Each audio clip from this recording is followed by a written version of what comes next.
So, we're going to start a new game in an existing world. It's going to be the world of Ushul Minbaz, the realm of enchanting.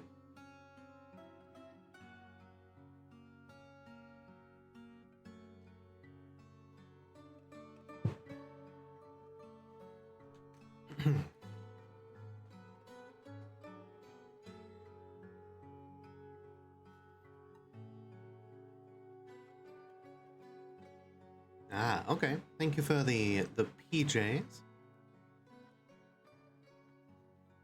Good, comfortable outfit for storytelling.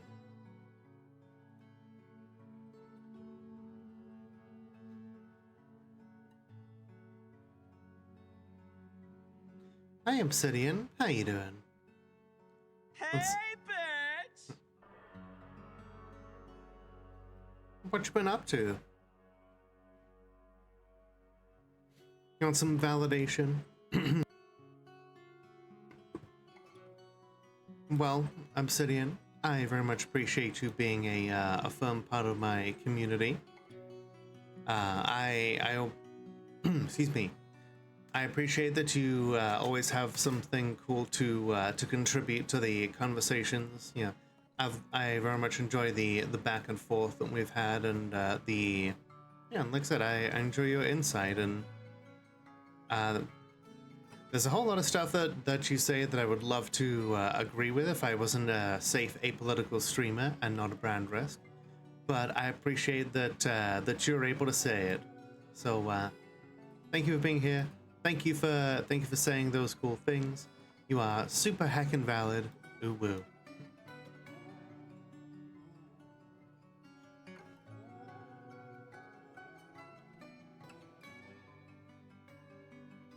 What's going on with my chat window? There we go. I'm streaming and finishing Maneater. Ooh, Maneater is a good game.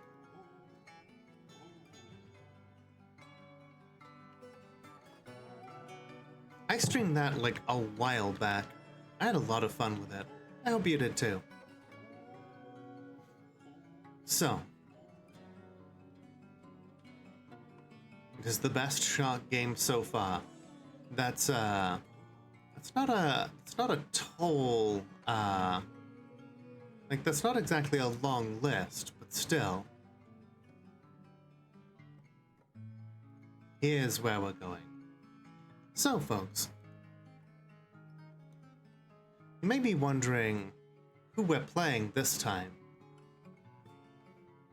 Last time we took the underdog of the Vigorous Nets, and we rose up their capital, but to a new place, the Fortress of Ironspire, the Scraped Skies, and we slew one of the demon queens of this world.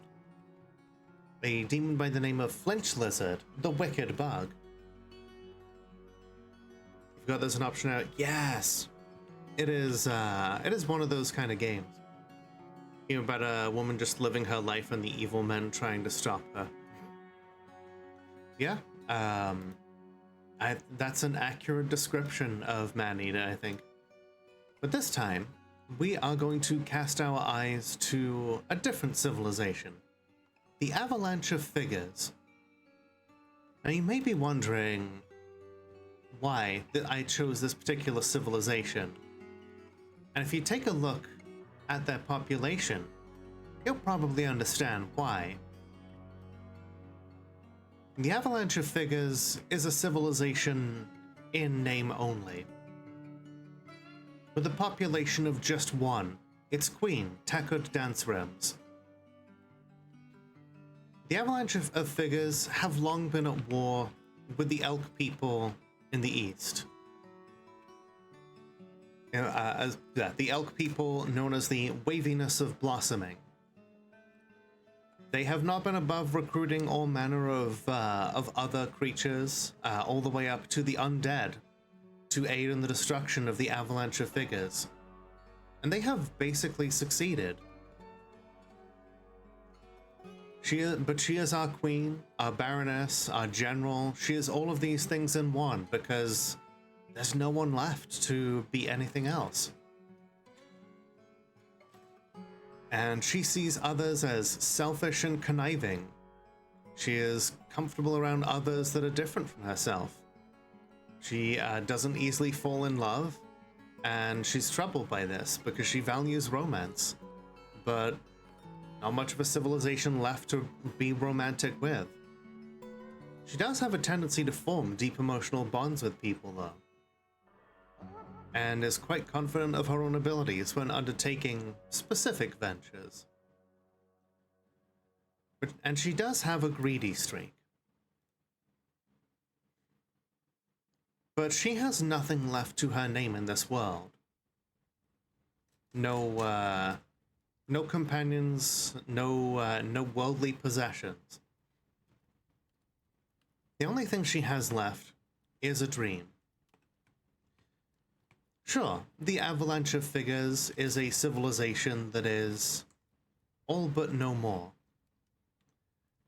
But the game will allow us to find some people who perhaps they've gone into hiding.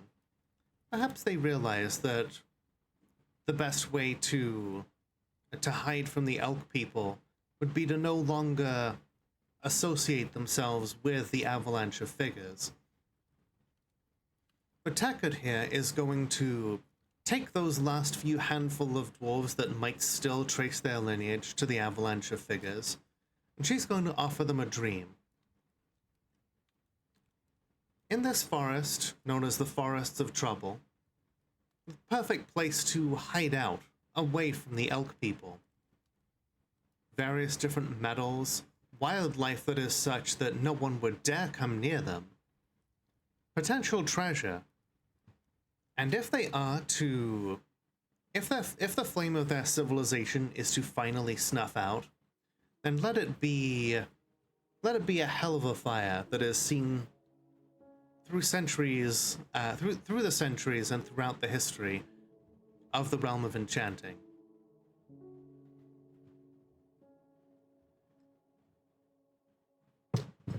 Completely understandable, Ash. How you doing? So, this place is a terrifying biome. That means we're gonna see all sorts of messed up shit here. You have selected an area with salt water. It may be very difficult to survive here. You've selected an area with a light aquifer. Water may need to be pumped out or carried away. You've selected an evil area. You may find very unpleasant environs here. You've selected a savage area. Murder and kill and kill and murder and murder and kill and kill and murder and thorn. I agree. Because, you know, if we're going to do this, we're gonna make legends of ourselves. Now, because we're going into what I believe is a Reanimator Biome, we're gonna want... Alola. We're gonna want a couple of people who are gonna have some skills in mining. At least 3. Someone with a little bit of wood cutting and carpentry. Some masonry.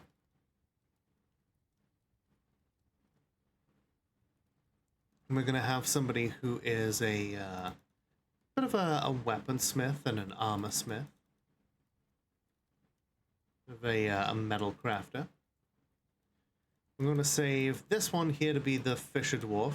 Jamie has, you know, I'm going to set them aside here.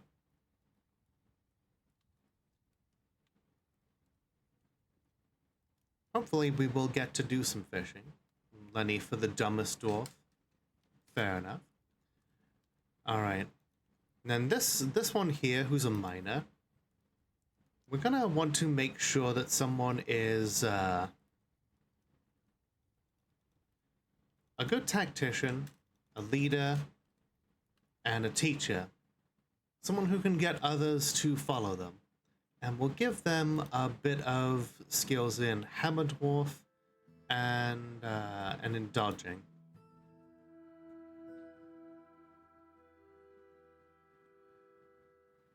Now then.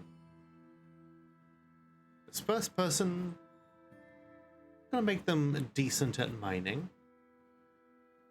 And let's see, make him a bit of a mason as well.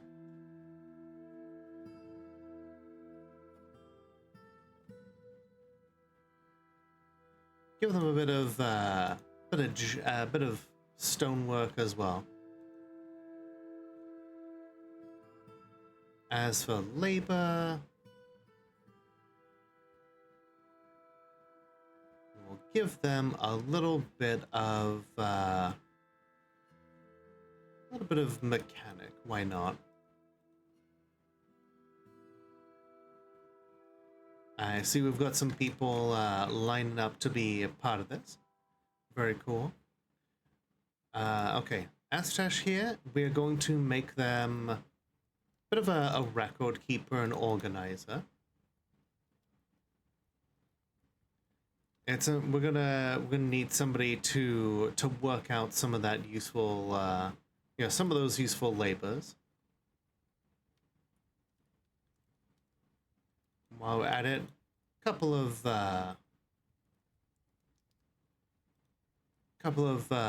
agricultural skills. Oh, you know what? Since this person is also going to be our main military dwarf, we'll give them a little bit of ambusher as well, so they can sneak into places. This woodworker, she's an adequate woodworker and carpenter. Probably going to need some wood burning for fuel, some planting skills, some brewing as well. So the woodcutter, we'll give him a bit of planting, a bit of butchering, a little bit of engraving, because you never know when we are going to need to maximize some of our happy thoughts here. Competent weaponsmith and armorsmith.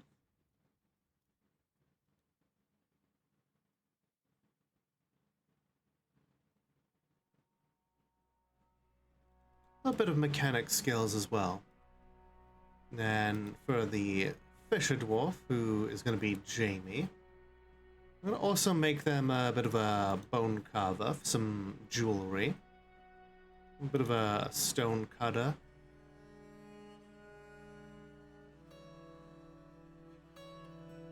A little bit of herbalist stuff.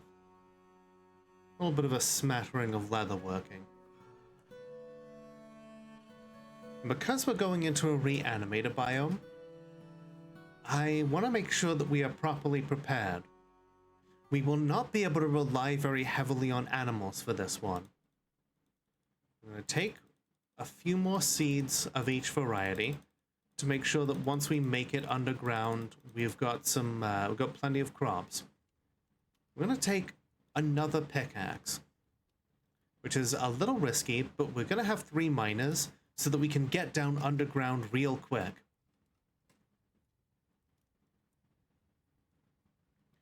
We're going to take some extra fish because you never know when we're going to see like actual meat again. Same for the plump helmets. I don't know if we'll be doing a whole lot of hunting, so I don't think we need that much in the way of quivers. Same for like buckets, splints, crutches, wheelbarrows. Like, we won't need any of that. If we can cut down wood, we can make our own. We're gonna bring a little bit of leather. Let's say some giant bat leather. Because you never know when someone's gonna have a strange mood, and we might just be completely without certain things. Same thing for like a single roll of cloth. Or, well, a single roll of silk. I'm also going to bring some nethercap as a cheap source of wood, just in case. Nethercap has a fixed temperature of the freezing point of water, which makes it kind of cool and useful in different situations.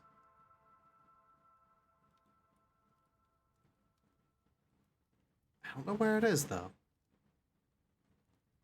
Is it not adding? Ah, there we go.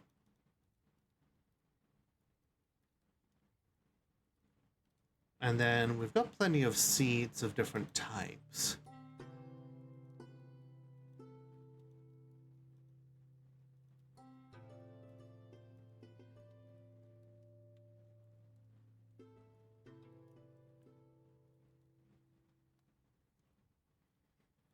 Let's see.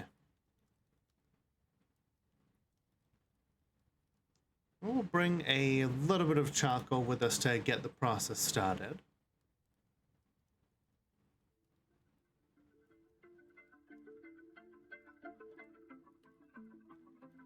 Garden vegetables. We could bring some raspberries. They can turn into cool booze, and we will need a little bit of variety to keep our dwarves happy. As far as stone is concerned, just in case there isn't any fuel down there, we'll take some bituminous coal. You never know when you're going to need some.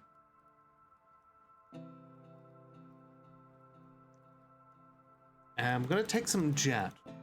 The reason we're taking jet is it's a cool looking stone, and it's one of the lighter forms of stone. That means that we can crank out some blocks of it very quick if we need to put up any fortifications.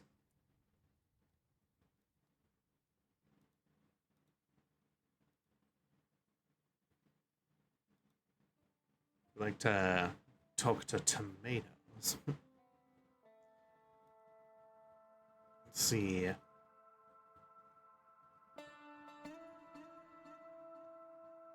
This is all fine so far.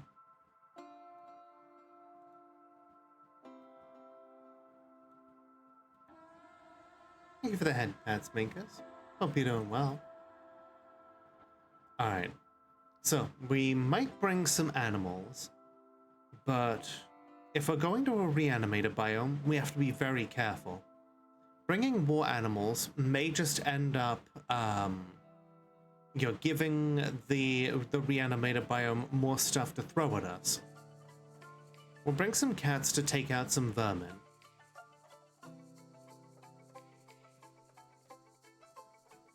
And we're gonna bring a couple of pigs.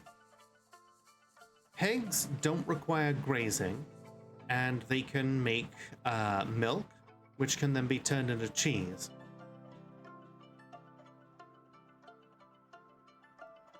Also gonna bring some chickens, because chickens can lay eggs and keep us fed that way. They also don't require grazing. If we get to the point where we are strong enough, we could consider getting ourselves some animals from like the next caravan. Yeah, we'll add in a couple more. Yeah, we can butcher some of these up if need be.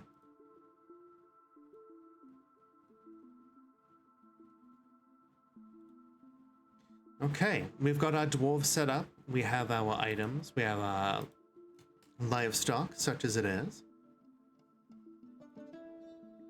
Now, group symbol.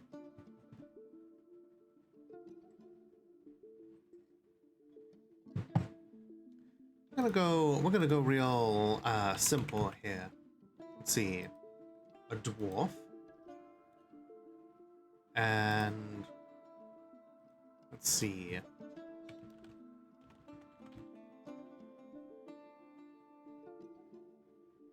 Charcoal demon. A very large skinless monitor twisted into humanoid form. It squirms and fidgets. Beware, it's deadly blood. And then,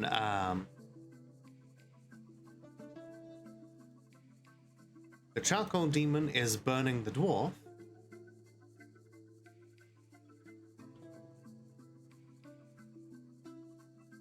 The dwarf is screaming, and the dwarf is also laughing. That's the kind of attitude that we're going to go into this. Taking on great odds, screaming and laughing.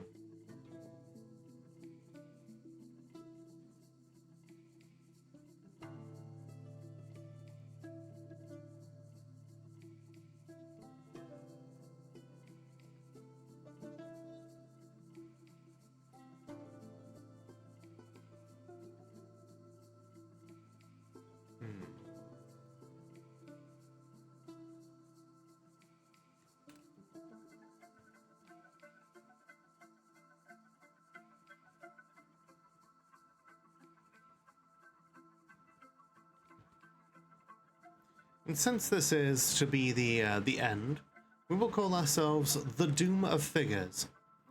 And our fortress? Since we are out here to try and slay as many evil things as possible, and to embrace the end with a bang, not with a whimper, our fortress shall be named Okbodtharnas, Doomslayer.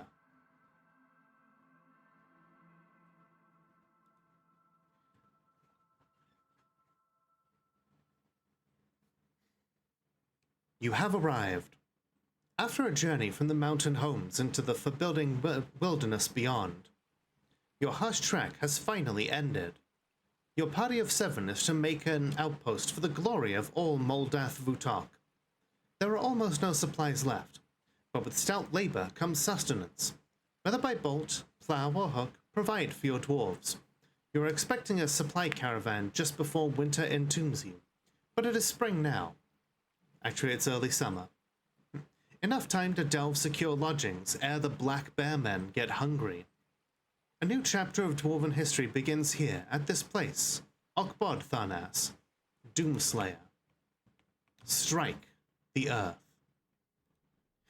And as you can see, we already start off with a zombie skunk on the map.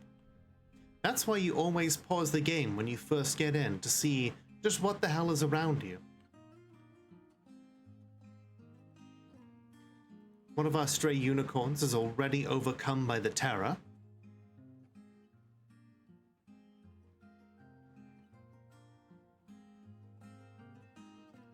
Let's see, we have requests by, let's see, Ash. And let's see, Tara and Rosley. Any requests on which of these 7 dwarves you might like to have made your own? I'll let you raid my channel any day. Hello, Cackle. Thank you for the raid. Sorry. Hello, Commander. How was your fight against the extraterrestrial threat?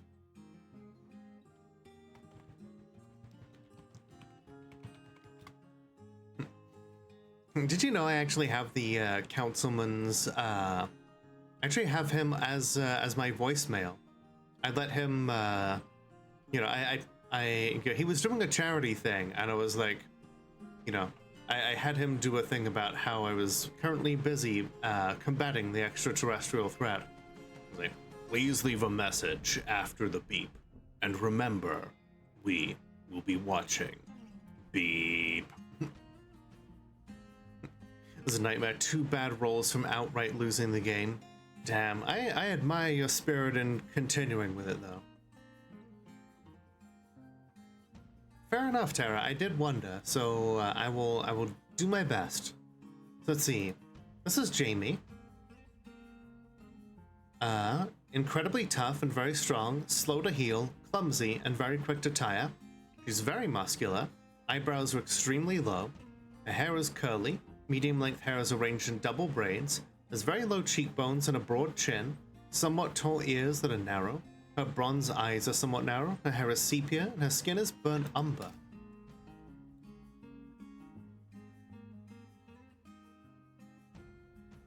But yeah, we have come to a place where the animals come back to life after they are killed. People don't die when they are killed, or they die when they are killed and come back. Umber is such a good color, hell yeah. Oh yes, let's take a look at her personality. Great analytical abilities, very good sense of empathy and a feel for music, but poor spatial sense. She's polite, tends to avoid physical confrontations, works to square that with her natural tendency to respect martial prowess, has little interest in joking around. The only pigment you like better is French ultramarine. Did you know that the French ultramarine is the Sacre Bleu? And the reason they call it the Sacre Bleu is because it is the blue that is used for the depictions of the Virgin Mary for her clothes. And they picked it because it was the most expensive blue, like one of the most expensive colors to use at the time. Therefore, you know, they considered it only the best, the sacred blue. Only the best for Mary.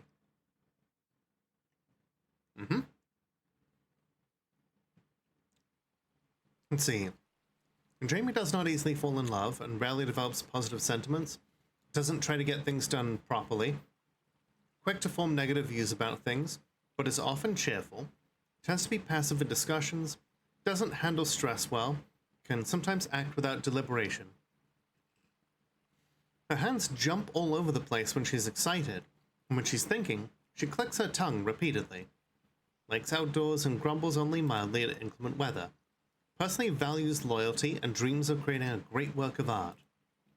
She likes native gold, aluminum, pipe opal, woolly mason bee wool, pigtail paper, the color teal, picks, bucklers, large serrated discs, rabbits for their ears, the woods of the mindful genius, the site of the angelic cradle. When possible, she prefers to consume glasseye, water buffalo cheese, tomatillo wine, and urad beans. Okay. Hi there, King of Kings Jeff. May you have a rum? Absolutely. Forget the rest of this game, we should just be using this to roll TTRPG NPCs. Right, it is really good for that. It's also good for making procedurally generated monsters thanks to its Forgotten Beast system. Thank you for the head pats. Let's see. I can get you this one here, Terra. You shall be Terra of Doomslayer. Mighty and quite durable, quite susceptible to disease and very quick to tire.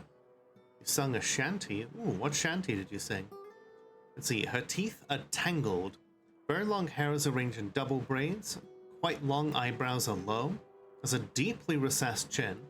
Copper eyes are somewhat narrow. Her somewhat tall ears have small lobes. Hair is pale taupe. Skin is pale chestnut. Her nose is somewhat broad. It would be Terra the Esper. Sure.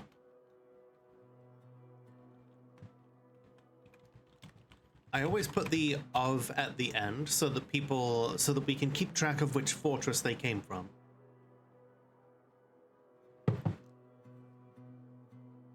Great creativity, willpower, and a feel for music.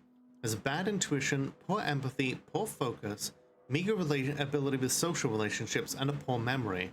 Ah. Got some big tism here. Check Kanedu's music channel in her Discord. Oh, okay. Gotcha. Extremely confident of herself in situations requiring her skills, has an active imagination, does not often feel lustful, is not particularly interested in what others think of her, becomes animated when she gets angry. Personally finds romance distasteful, sees perseverance in the face of adversity as bullheaded and foolish, which is weird because, you know, considering what we're coming here to do. Values sacrifice, okay, disregards tradition, and dreams of raising a family. She likes talc, trifle pewter, green zircon, bolts, amulets, dark scarlet brutes for their horrifying features, the words of the escorted armors, the sound of the cradle of shells, the sight of the angelic cradle. When possible, she prefers to consume polar bear, wine, and peaches, and absolutely detests flies. Okay. So, Rosley, did you say that you wanted a lady dwarf? Okay, let's see. Do we have any others? We have one more, our current expedition leader. So, you shall be Rosley of Doomslayer. Indefatigable, but clumsy, with quite long eyebrows that are extremely low. Her nose is extraordinarily broad. I'm starting to get a feel for the facial features of this particular civilization. Nose bridge is convex, amethyst eyes are narrow, her ears are narrow, her very long hair is braided, her hair is brown, her skin is copper. Has a very good sense of empathy, but a poor memory. She is somewhat scatterbrained. She is generally unhindered by the thoughts of others concerning her actions. Ah, another Tism dwarf. She prefers discussions of ideas and abstracts over handling specific practical issues.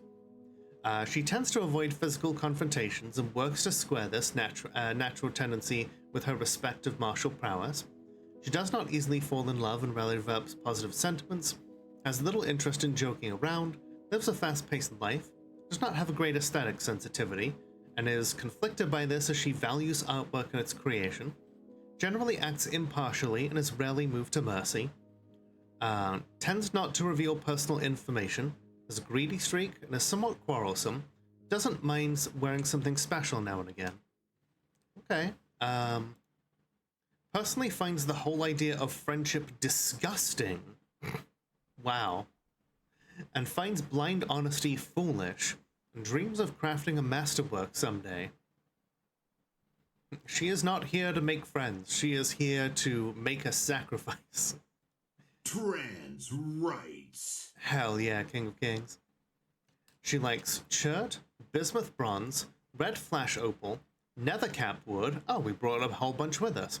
Giant orca leather, squares, bucklers, large gems, bug bats for their freakish insect heads, the woods of the fuchsia play, the sound of the cradle of shells, and the sight of the angelic cradle. When possible, she prefers to consume lychee wine and olives. She absolutely detests bark scorpions. This dwarf and I have very different morals, but that's fine. You go. Hell yeah. So, the surrounding area is verdant, but also, you know, a lot of this plant life is dead. We have glumprong trees, wormy tendrils, which are a type of evil grass, staring eyeballs, which are another type of evil grass, dead pine trees, dead cherry trees.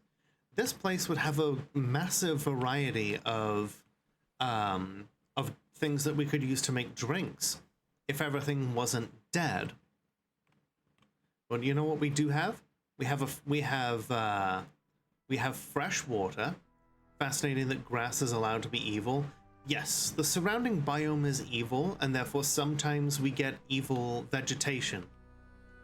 Okay, this is fresh water, which means that we, at the very least, won't dehydrate if we run out of alcohol. There are platypuses and river otters, and those are not zombies, so if we get hungry, we could grab some of those.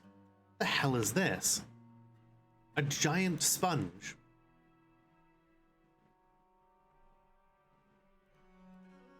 A huge, immobile sponge. Okay. We've got a lot of stagnant water pools here as well, but we can ignore those. Jamie is already fishing. She's going for a stagnant pool that has nothing in. Love that for us. Okay. So, in addition to the otters and the giant sponges, we have a single skunk zombie. Oh, whoa. It's a raid. Another raid? Hello, DJ Empirical. How you doing? For those who don't know me, my name is Lola, the world's only Molotov cocktail VTuber. I checked, and today we played some Dwarf Fortress. You bought tarts? Hell yeah. I love tarts. But tarts do not love me currently. I had a V2 many, and like, along with the heat and acid reflux, it was not a good time. Alright. Our first port of order is to dig down. And while that's happening on the top level, we're going to cut down some trees and make a nice doorway to shut ourselves in if need be. But yeah, what were you streaming tonight? Oh, you were also doing Dwarf Fortress. Hell yeah. We are literally just starting off with this fortress here. It's in a Reanimator biome, and technically our civilization only has one dwarf, and that's our queen. Our queen has commissioned us to come here on a kind of a venture that we are not sure will be successful, and that is, but we are going to go out with a bang. Is our hope. Make a Guggenheim-style empty area with a ramp up around it. Interesting.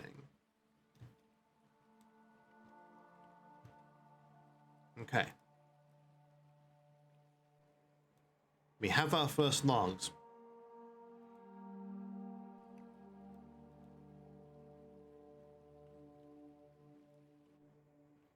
Oh man, I really want to do another volcano fort. Oh no, giant gray squirrel corpses. That's not good. That's very not good.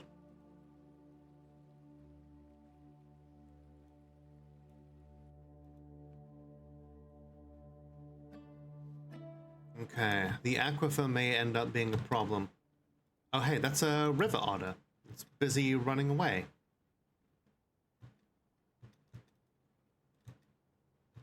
Okay, tower is finished. We're gonna make some wooden hatch covers.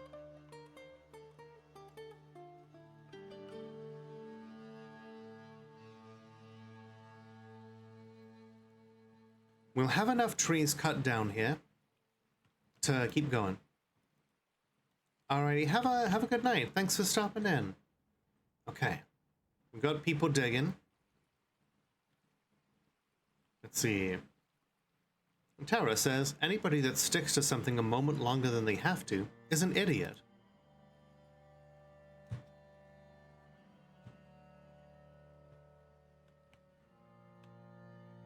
Oh hey, that's a glumprong tree. Glumprong is one of the types of trees that only grow in evil biomes. Their wood is particularly dense, and so it can be used to make a type of wooden bolts that are actually pretty heavy. It's still nowhere near the same level as people who like make trap components out of literally anything else, but it could be useful. All right, so this area is going to be just our first like multi-area stockpile, like multi-purpose stockpile. If we need to get everybody underground, then that is going to be where we throw everything for now. Okay, that giant gray squirrel has climbed a tree. Very good squirrel behavior.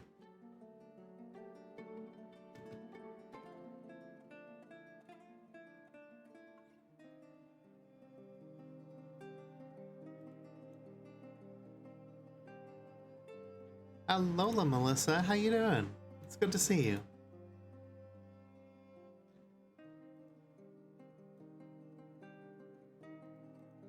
Hey, bitch! Hey, bitch. Okay. Trans rights, darling. Absolutely. Okay. Jamie says, a skilled warrior is a beautiful sight to behold. Considering how muscular she is, it may end up making her join the military. Okay, here we go. So yeah, this is going to be our first multi-purpose stockpile, just to get everything downstairs. Your EP, it is 4 a.m. there. Ah, that sucks. You have my sympathies.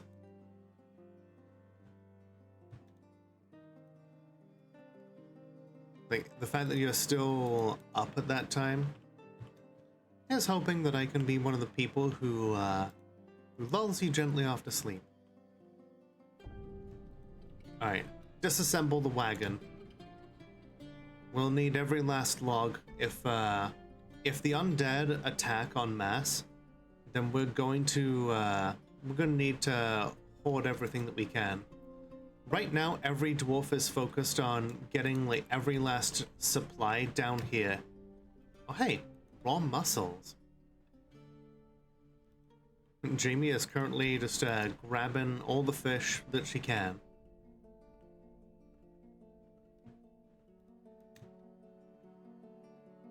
We're prioritizing getting all this shit downstairs.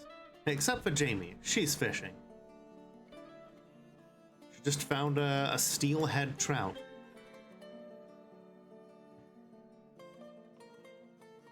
Okay, you know, I admire her skills as a fisher dwarf, but right now, we've got other things that need doing.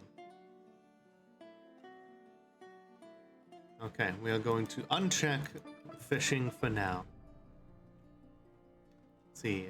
Heard of gender affirming care? Get ready for gender affirming pain. Oh, that's rough. Alola, get more XP. How you doing? I'm doing well, and I hope you are too. Okay, we are getting all the supplies down here.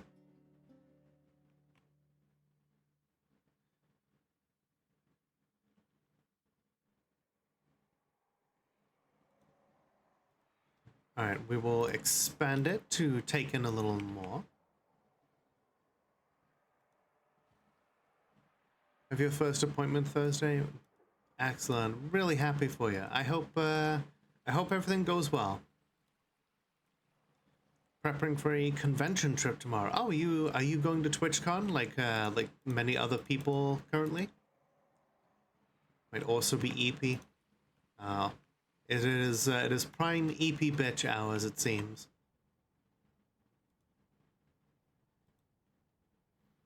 Alright, so over here we are going, since we've got some loamy sand, it's not the best soil that we can hope for, but it is a form of soil. So we're gonna have that over there, and we're gonna have that be our first field in which we plant crops. And then over here, we are going to get a pasture down for the pigs and for the chickens.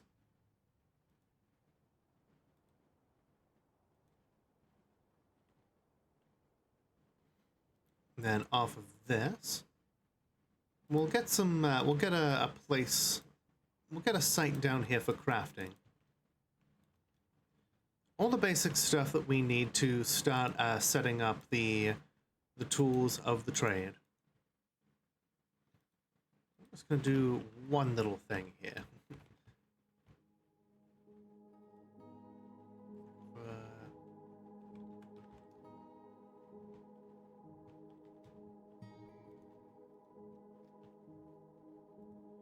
All right, so we're going to dig down until we hit stone. Uh-oh.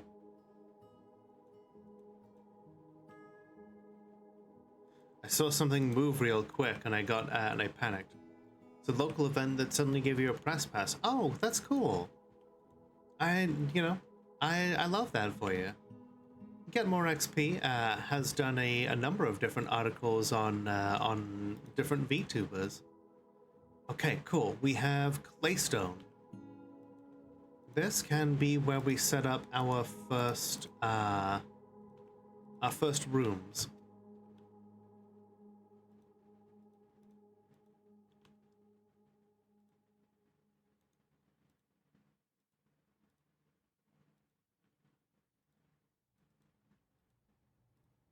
Some basic 3x3 should be pretty much everything that our first dwarves will need.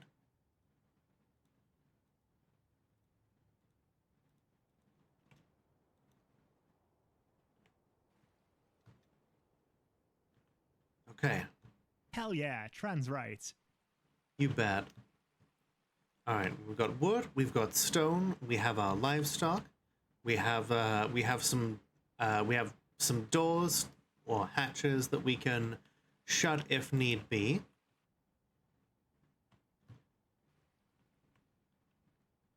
Okay, we have the very basics to start out with. Who knows where our current queen, Tekka Dance Rims, is going? She's probably out there right now, basically gathering up the last of our civilization.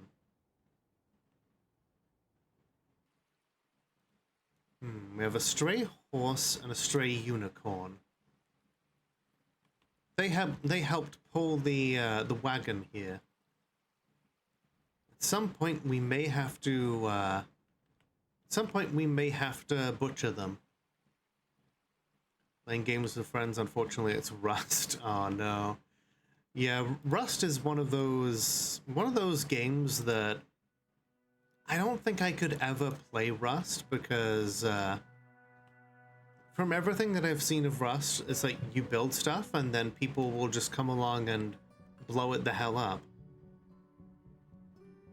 It just doesn't seem like my bag. Okay, we've got bumblebees here. But those are not honeybees. Those are honeybees. Okay. We have a source of honey, so that'll be very pog. Oh geez, the amount of hostiles on the map increased. A bunch of zombie emus. Like, hang on. 1, 2, 3, 4, 5, 6 of them all at once. We have located damp stone, probably close to the river.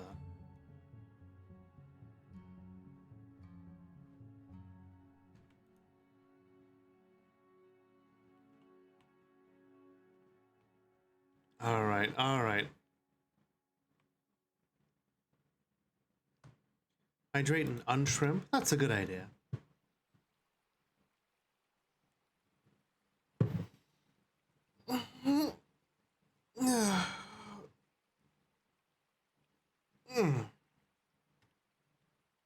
Yeah, get more XP. I hope that you have a great time at the event. You'll have to let us all know how it goes. Okay, I guess that one place cannot really be our field since it's too close to the river. Get more dug out. By the way, folks, I've got a couple of new redeems, like the exercise-based redeems and the hydrate and hallucinate redeem. Hydrate and hallucinate is basically I drink some, like, you ask me a question and I will drink some water and then, you know, give you some totally reliable information. After all, why get ChatGPT to lie to you when I could give you totally accurate information?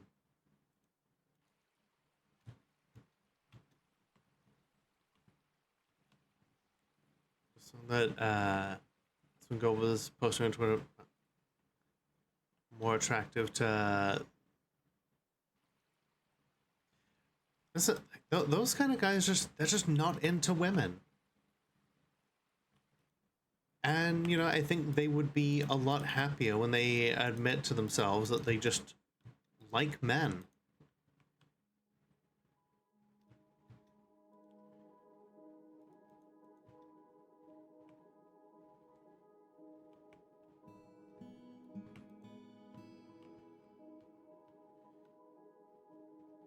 I like to for free. I do it for a small handful of channel points. I don't like that there are this many zombies on the map. How the hell did Jamie get over there? How is she stranded already?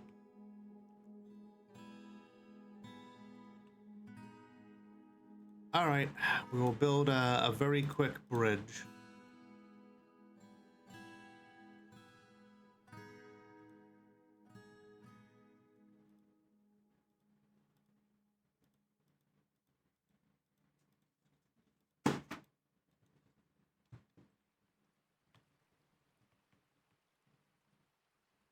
Quick, we must rescue our stranded dwarf.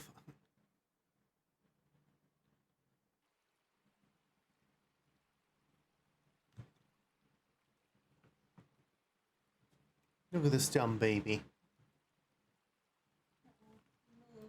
I know. Maybe.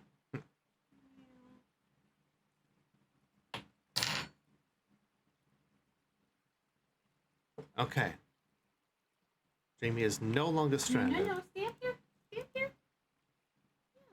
Yeah, right there. Okay. Waifu's putting the treats on the cat tree.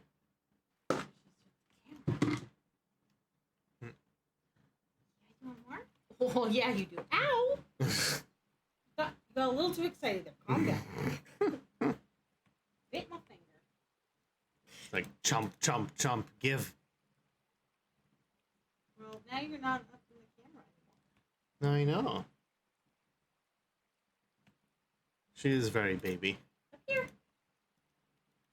Yeah, up here. Come on. Alright, we need a militia commander. See the treat. Come up here. No uniform, and then we are just going to... We're going to recruit everybody into here.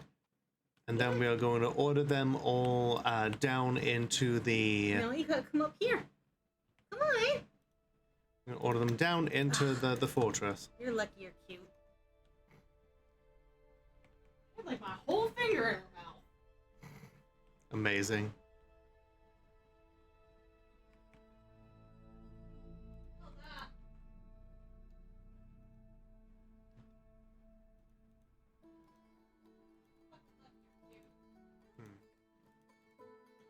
Alright, we're gonna lock the doors and make sure that our dwarves get some work done.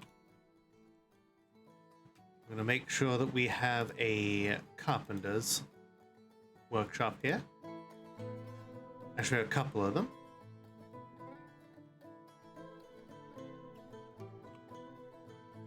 And then a couple of stone workers.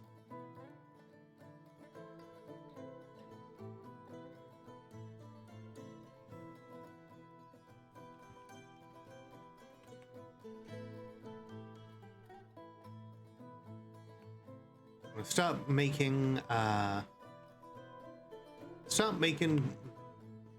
doors and everything. Looks like the cat's already hard at work here killing vermin. We unpause the burrow and then they can get to work.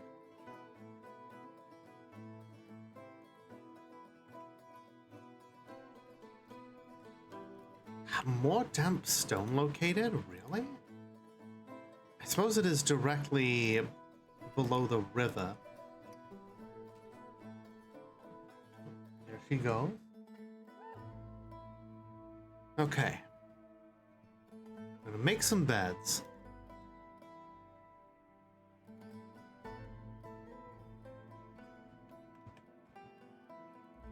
Oh, we need a crafts dwarf workshop for nest boxes.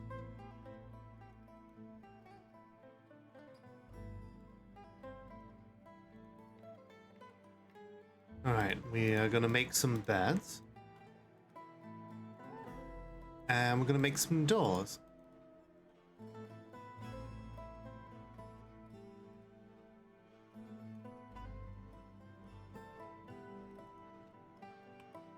Sure, people are sleeping in the dirt right now, and they're probably not all that happy about that, but having some work to get done will certainly make the time pass and give them something to do. Dwarves tend to be satisfied with working.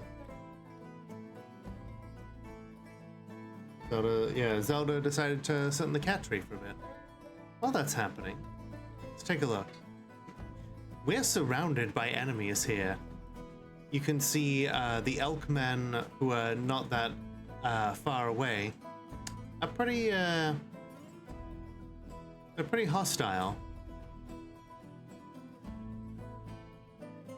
And then we've got some whole bunch of elkmen forests here. And then a small handful of elves that are actually our allies. Scrungly do, as you wish.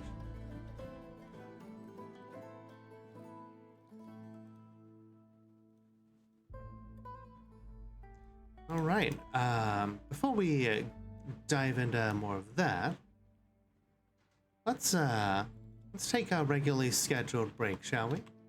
Everybody get up, stretch your legs, grab a drink, do whatever it is you need to do, and we'll worry about that when we get right back. Alright, everyone. We're back. Across the world, Duchess Tara is crying. Why is Duchess Tara crying? And yeah, this is an odd weather feature right here.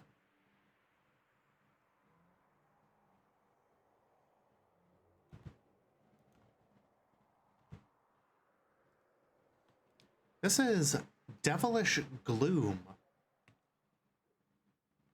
I have no idea what the hell devilish gloom does.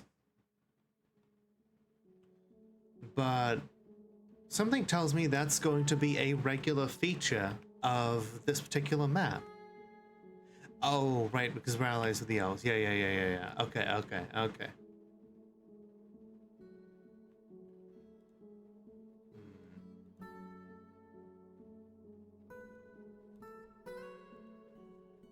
We are going to... Okay. This is a restricted area. Citizens will look hard for better routes. They will still use the area if other routes do not exist or are too long.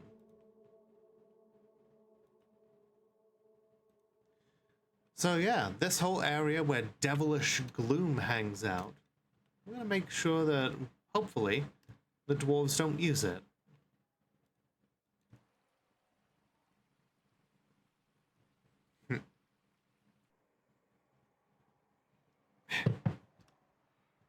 Entirely fair.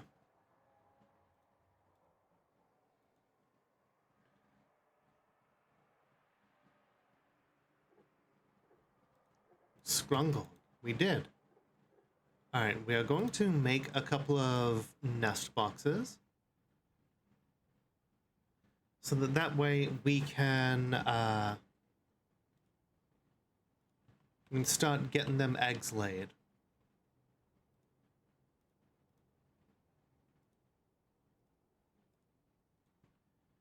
Some very basic doors set up.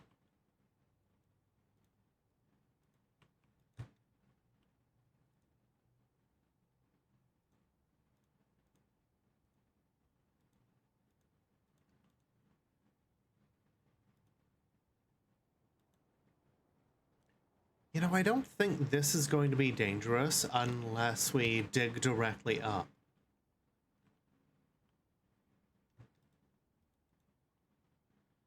Okay, the devilish gloom has passed.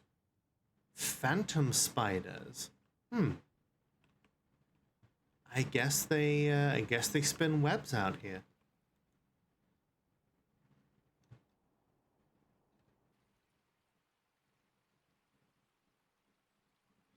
All right, we'll put the doors in here, and then we'll see what happens if we dig out just a little bit more.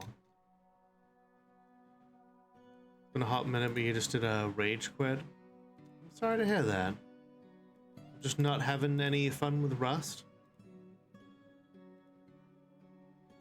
I don't blame you. It is definitely not my cup of tea.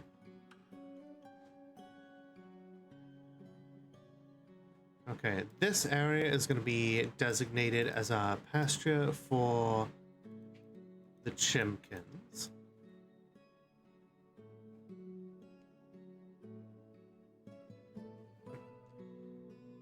You know, it's funny, Tara, but I would have loved. You know, it's a shame that I wasn't able to find the VODs from that stream, because now diplomacy is officially a thing in Dwarf Fortress. You can go out and set up peaceful. You know, you can declare peace with people. You can form alliances now if your monarch is present, which is all very cool. Ooh, tetrahedrite and limonite. Very, very nice.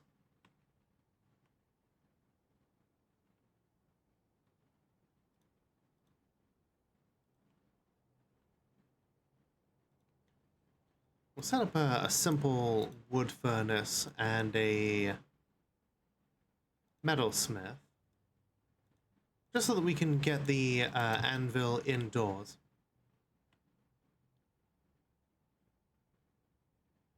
Stream crashed for you? Oh no. Is everyone else seeing stream okay?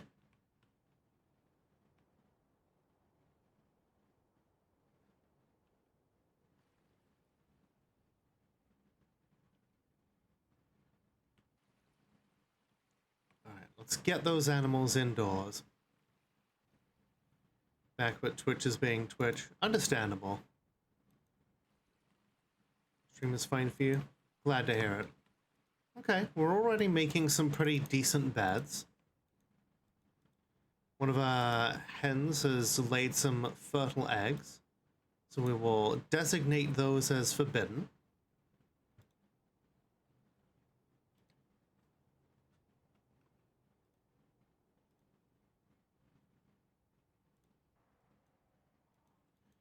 Okay. We've got claystone. We've got some jades and pyrites. Rock salt. Very pretty. Yeah, we're definitely going to want some. We're definitely going to want some silver. Can anybody tell me why we're going to need silver?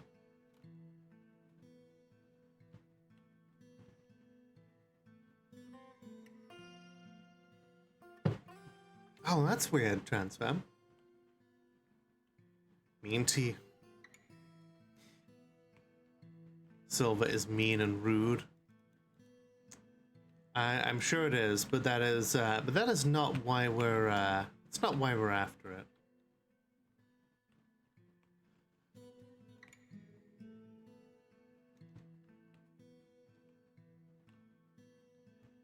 Oh, that horse is hungry. It technically does hurt undead, yes. In the respect that silver is a high-density material. And the density of the material is what we're looking for when it comes to destroying corpses.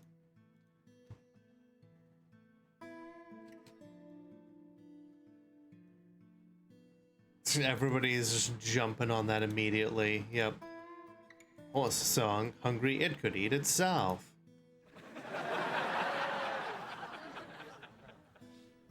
Some clothing stuff here real quick.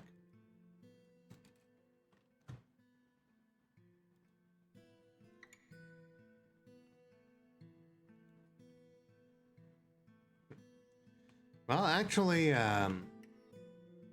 fun fact. Every species of were beast in Dwarf Fortress is weak against a procedurally generated is weak against a procedurally decided and generated procedurally decided metal type, and there's no way to know without testing.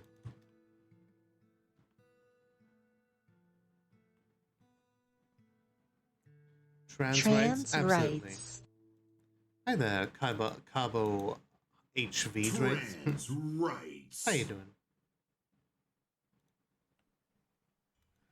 Okay. Okay, these eggs are fertile as well. Yellow, what is the name of the kitty? The kitty's name is Zelda.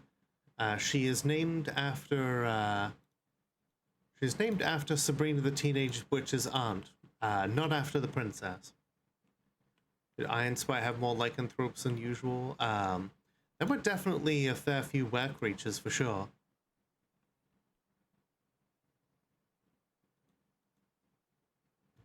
Okay, we have a butcher's shop set up. Now we're about to see something dangerous in Dwarf Fortress. Is Puppy Girl over as a moment? You know, I don't think Puppy Girl is going to be over for a while.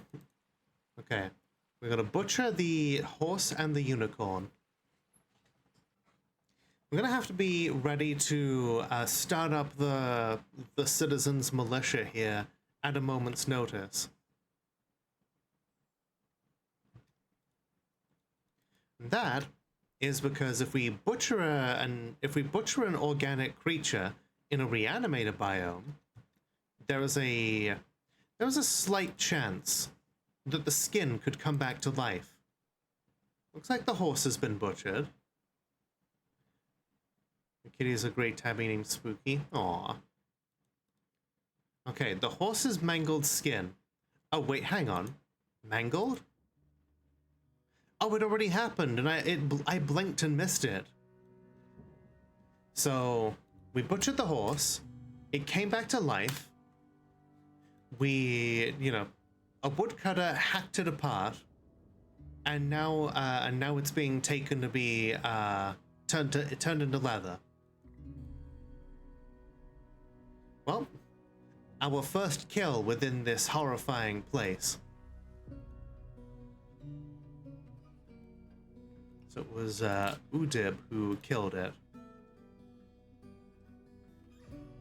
One zombie horse. What is that? A phantom spider. A tiny translucent creature found in evil forests. Okay, let's check the DF wiki and see if they're dangerous.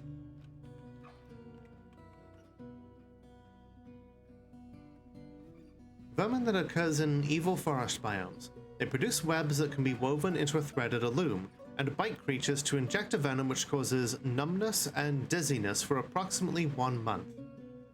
An animal dissector can use a caught phantom spider to make venom. Okay. Not particularly dangerous, but still not something that we want to get bitten by. Okay, so I'm gonna have let's see, got an interesting mercury and 2 tiles of wheat. Ah, you can feed your people some poisonous bread. Thank you for being a good little sub. Greetings, friend. How are you? Long time no chat. It certainly is, but it's lovely to see you, Palm. I'm doing well. Thank you for resubbing for 44 months. With absolutely 0 break. That's wonderful. Like, honestly astounding. Thank you. Yeah, I'm doing well. It's a decent day. Oh hey, the horse's hair has come back to life and is now roaming the fortress. All right, we've got to form a posse and put the horse hair down. Bam. That's 11 4 times. It is. Really makes you think. You know what this calls for? It means that we should get a mechanics workshop up and running. Because we should get ourselves an atom smasher.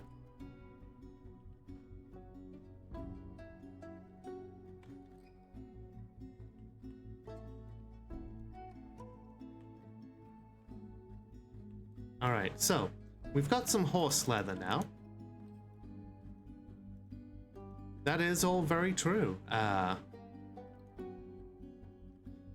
we're getting the bedroom smoothed out here. There's not a whole lot else that we can really do for people right now to make their quarters comfortable. But hey, if we get some smoothed out walls here, then we can finally start getting people some rooms that they will find acceptable. Sure is better than sleeping in the dirt.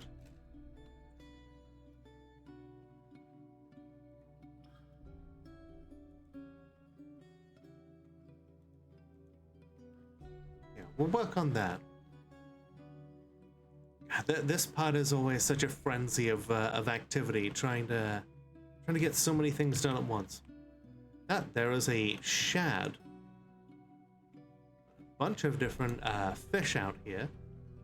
So for sure we will not starve to death.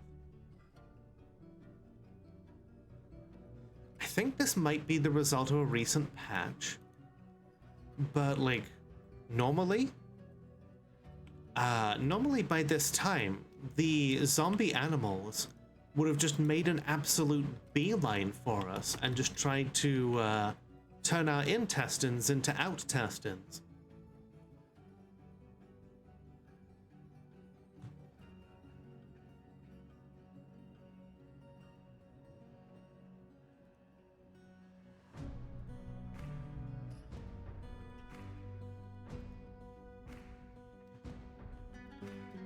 Okay.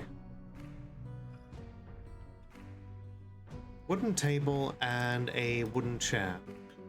I'm gonna start. We're gonna put together our first ever office so that we can get a manager and bookkeeper going.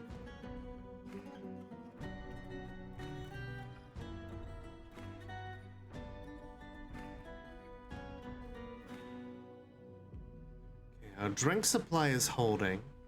We have more than enough food. Hello. Hi there, Sid. How you doing? Happy Fortress Friday. Okay, the devilish gloom comes in from the north as well. Oh shit, it is just going all the way. Oh, okay, hang on.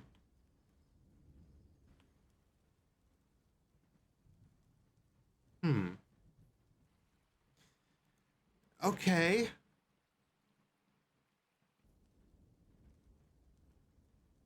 Thank you for the head pats. Is it me, or does Rosalie look kind of purple?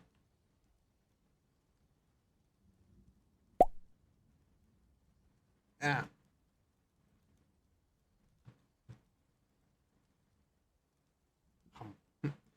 Thank you for the delicious egg.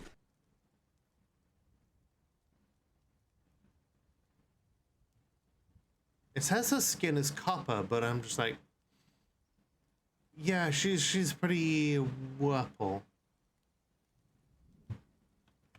How do we check syndromes? Inspect syndrome details. Rosalie has one syndrome. Devilish gloom sickness, 3 effects. Necrosis, vascular only. Muscular only localized, fever, and a little bit of paralysis. Okay, so the devilish gloom gives some unpleasant side effects. Okay, Rosalie has some. Looks like one of our people is drunk.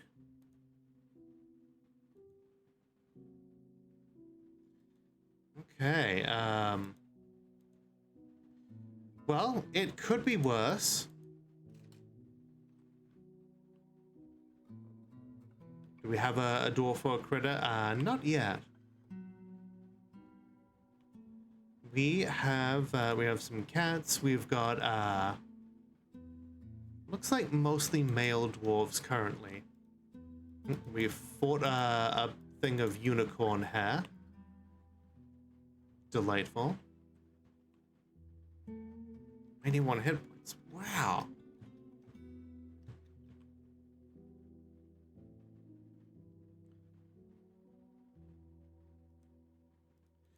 Okay, I think until we know the full effects of this stuff, and if, you know, until we know for sure that this is that this isn't a problem, should probably try to limit people's exposure to the devilish gloom as much as possible.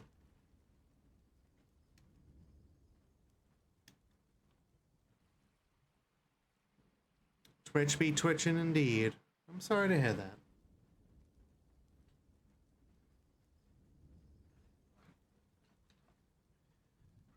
Time for kitty treat.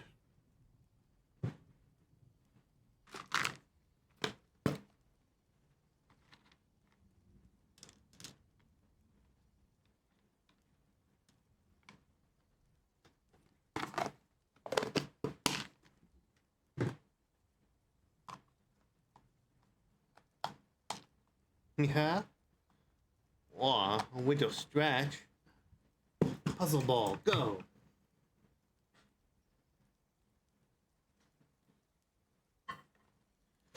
Alright, we're gonna unpause. We're gonna have to keep a close eye on anybody who has been exposed to the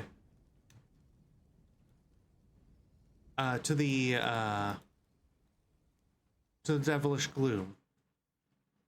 We're just lucky that she didn't turn into an undead of some sort.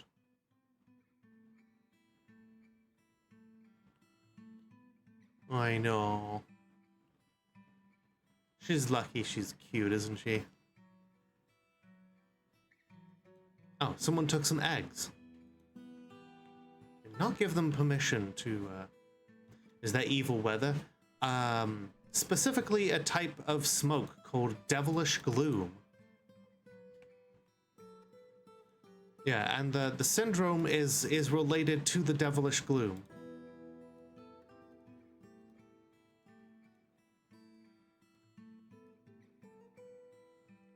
Yeah, how you doing, Policy of Madness? Let's see. Put down the chair and the table. Very basic form of office. Wonder what that could be named after. I know, right? They're all procedurally generated.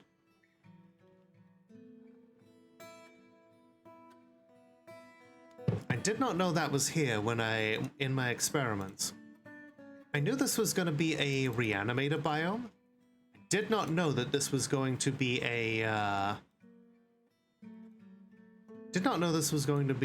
place with devilish gloom. Okay, we're gonna set him as the manager and the bookkeeper. Give you this humble little office to start off with. Oh. Gonna draft out the end of your Devil May Cry fic. Interesting. I saw the new season of Devil May Cry is up on Netflix. Remember, don't watch it. The guy who made it is a Trump supporter. The first fucking season had Asmongold in it.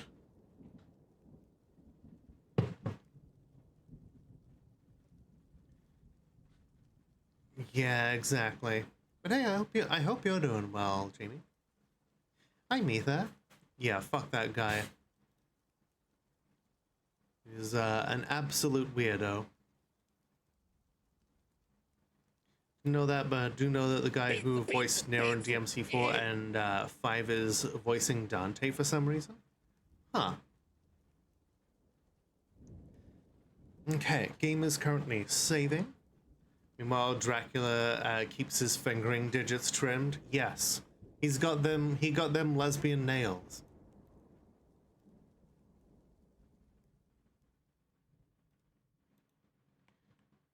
All right, we're gonna make sure that our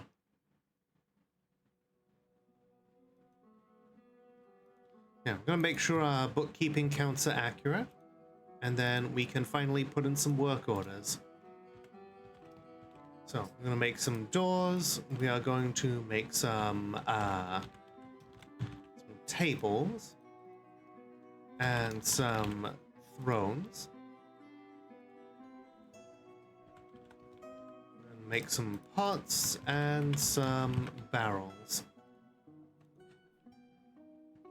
Good old Dr. Acula.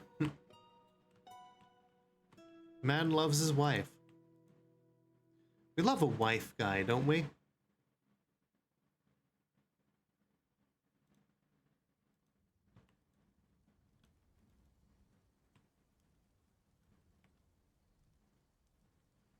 Ah, autumn has come. Now, the real challenge here is our civilization has no mountain home. So I don't think we're going to get anything in terms of trade, at least not from other dwarves.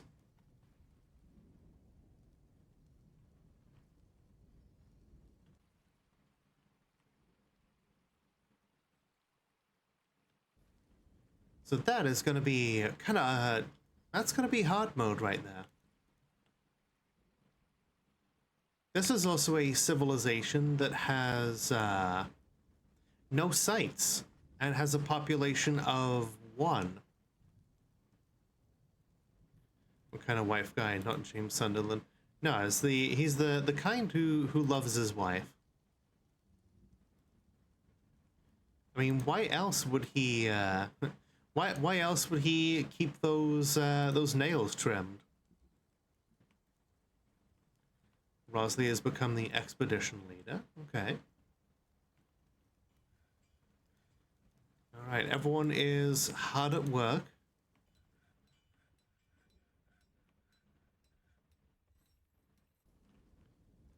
Getting the bedroom sorted. It may not be much, but it is currently home.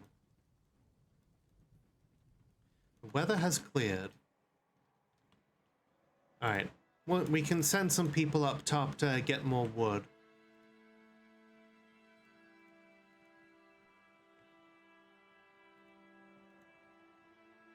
Maybe even some fish. Okay, yeah. We've got fish designated. Jamie, we can allow to fish again.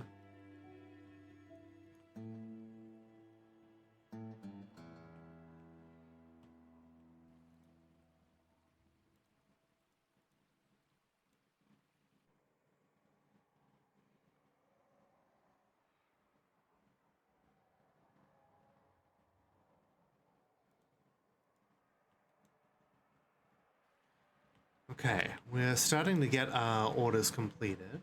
Good.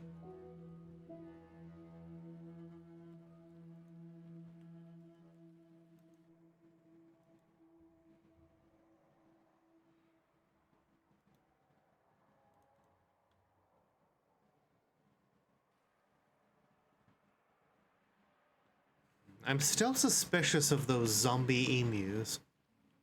And honestly, who wouldn't be? Okay, speaking of being suspicious of the zombie emus, we're gonna make some rock mechanisms and wooden cages. Alright, Sid, we currently only have males in the fortress that don't have names, but I will certainly keep you in mind here. We're busy updating the stockpile. Looks like that is all set. We're making pots, we're making barrels, we're making doors. Uh-oh. Although it is a grim reminder of the winter hardships to come, the supply caravan from the avalanche of figures is a welcome sight. Their eyes are alight with the anticipation of inspecting the splendid products of your industrious craftsdwarves. This is strange. Where is the trade caravan coming from? How did they get here? Is this a boon from our distant monarch? We had better start making some bone crafts, perhaps, to do some quick and dirty trading.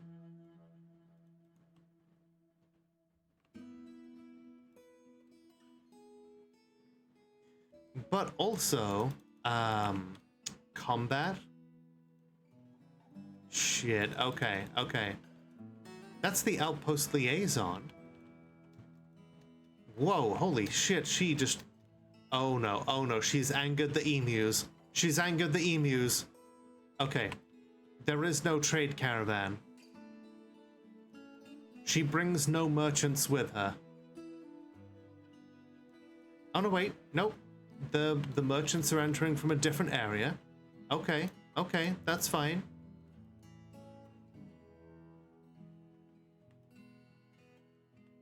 Oh shit, Jamie, get inside. The emus are coming. Okay, nope, they've gone back to their corner. Okay. Cool. They made it. Sunset where you live is 9:30. Yeah, you're getting some long days then. I am your liaison from the mountain homes. What mountain homes? The world is the same as ever. You know, we could probably use some drinks, and I don't think we need any pets yet. Probably use some plants.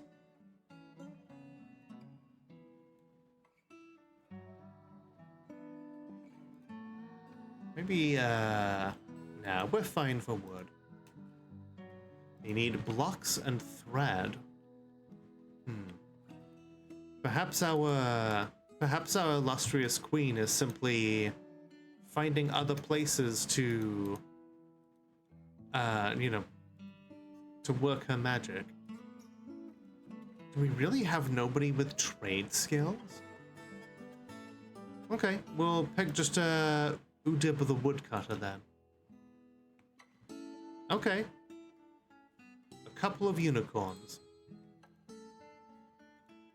These people are allegedly from the Avalanche of Figures. It seems that our legend is... It seems that our civilization is not quite as dead as we feared.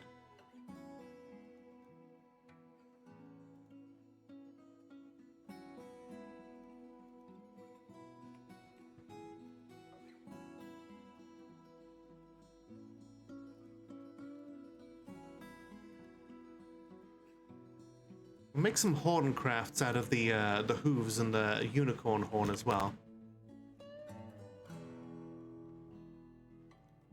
Oh, and we'll make a stockpile for food here, just real quick, so we can put the butchered organs and stuff into barrels.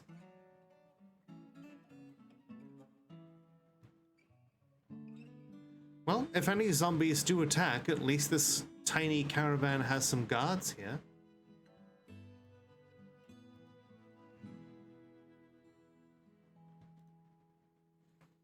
You know what, we could trade these rough gems. They'll go for a little bit.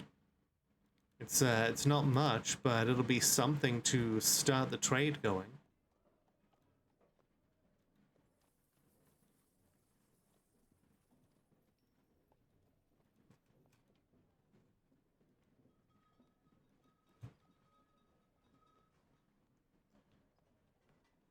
Okay.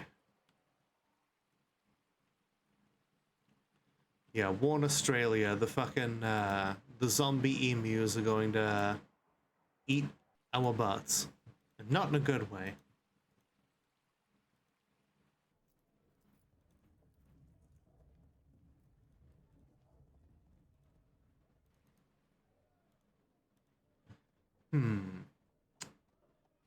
A mysterious lair is nearby. Well, a couple of mysterious lairs are nearby. You know, I don't see any necromancer towers. There's a couple of tombs, though.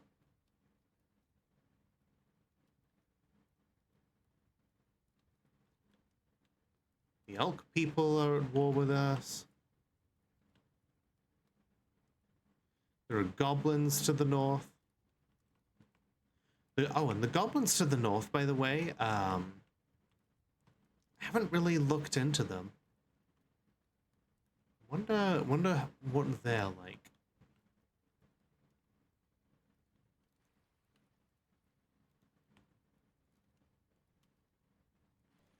Okay. Greetings from the mountain homes. Your efforts are legend there.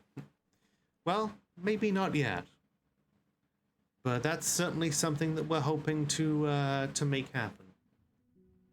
We've got some wine, and they got some milk. We could make that into cheese.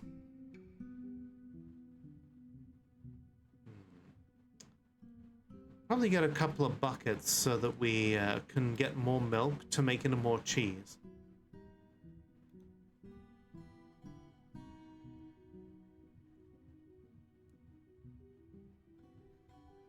Some nice chests here that we could use for storage.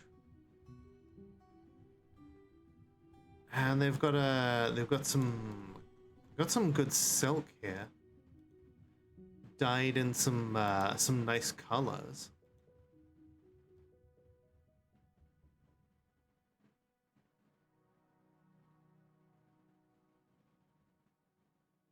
brought cranberries. You know, in a place that's full of zombies, I think you kind of gotta have some cranberries.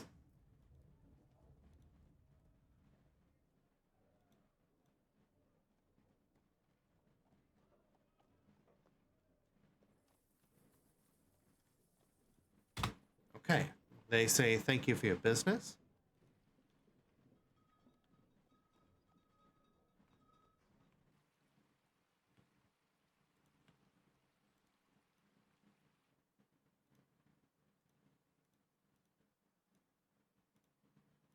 All right, and then over here, we're gonna make a tavern.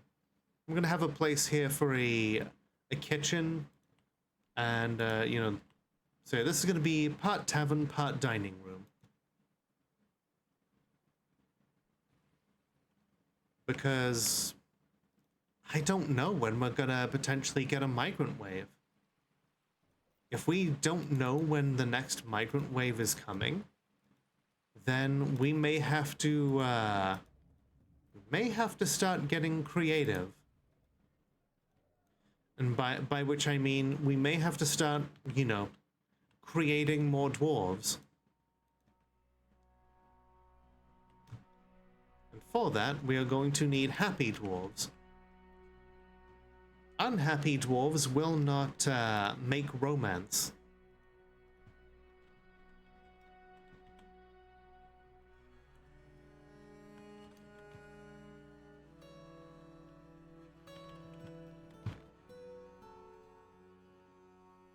If you're in a dead or dying civ, you get 2 hard-coded migrant waves and then nothing. I've not seen any of the hard-coded migrant waves yet.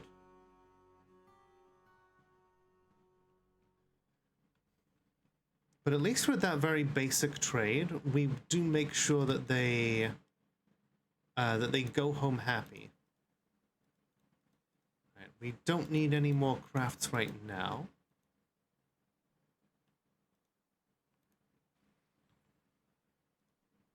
Okay. Very first rudimentary trap. It's going to be cage traps around the hatch here. Should have gotten one in summer, then another one in fall. It is currently mid-autumn. I've not seen anything. Our civ only has 1 person in.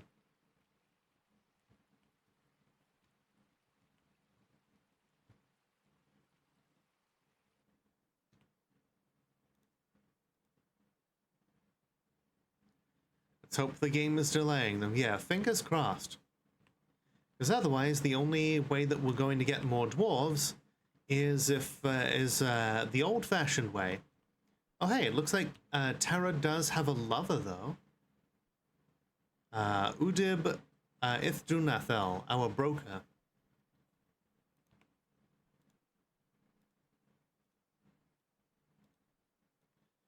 Alright, at least these rooms have beds in them.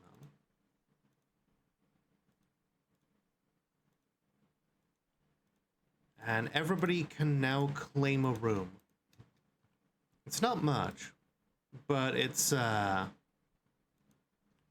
much, but at least it's something we can start using to get the happy thoughts going. We'll make rock coffers and wooden cabinets. See what else she's up to? Absolutely. Feeling satisfied at work, euphoric due to inebriation, annoyed without after having a drink without using a goblet, cup, or mug. Looks like she's currently building the cage traps. She says everything's good.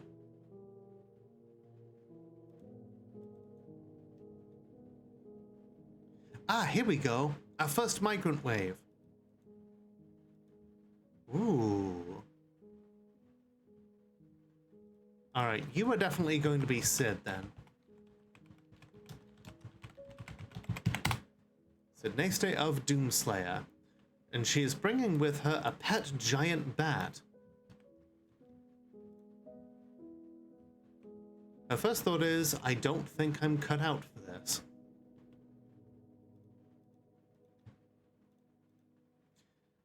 Let's see. Her hair is curly. Her very long hair is arranged in double braids.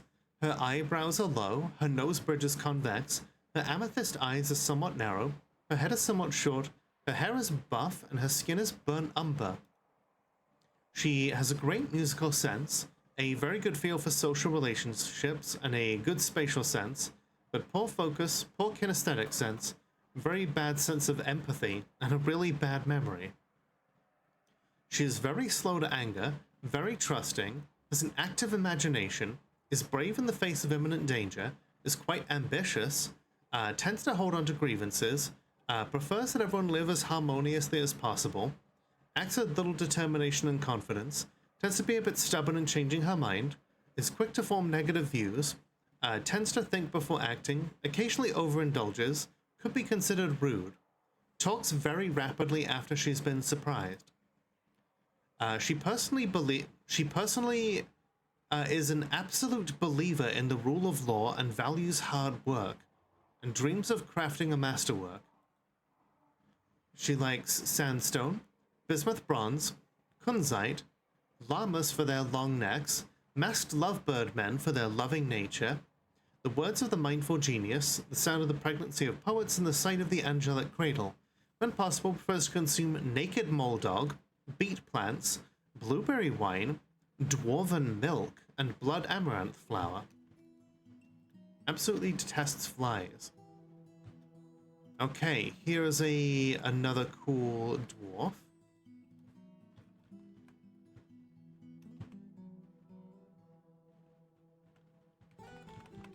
Shall be Transfem of Doomslayer. You're a talented mason. Slow to tire, curly hair arranged in double braids, somewhat narrow protruding heliotrope eyes are incredibly close set, ears are narrow, hair is goldenrod, skin is pink. Good creativity but meager kinesthetic sense, iffy memory, little linguistic ability, and poor spatial sense. She is prone to hatreds and often develops negative feelings, tends to think before acting, does not easily fall in love, tends to be passive in discussions, generally acts impartially and is rarely moved to mercy, is quite ambitious, is not inherently proud of her talents and accomplishments, clicks her tongue occasionally when she's bored, takes a deep breath whenever she's surprised, begins to talk in a monotone when she's bored. She personally greatly respects individuals that persevere through their trials and labors. Lots of these are not as true. Doesn't particularly value loyalty and doesn't particularly value the truth. Dreams of mastering a skill. She likes dacite, fine pewter, chrysoprase, phantom spider silk, she's in the right place then, backpacks, slabs, horses for their strength, giant leopards for their spotted coats, the words of the mindful genius. When possible, she prefers to consume garden cress, hard wheat beer, and papayas. Absolutely detests roaches. I think we should start making use of this phantom spider silk.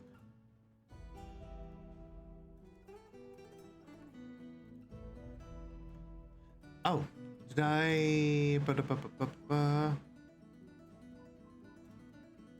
Ah. Okay. It looks okay to me. Oh, no, wait. No, you're right. You're right.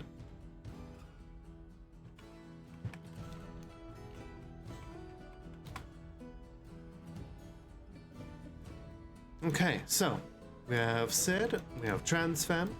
Anyone else coming? We've got a carpenter and their spouse potentially.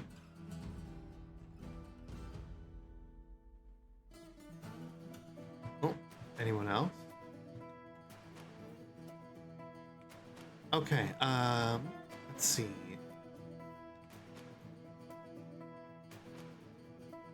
Alright, we're gonna dig this area out on priority 2. We're gonna start having a place for dwarves to hang out with each other and do social time. And also to, and also a place for them to prepare food and drinks. Okay, we have gone up to 11 dwarves. A peasant. They brought a baby chick with them. Let's get that chick into the enclosure.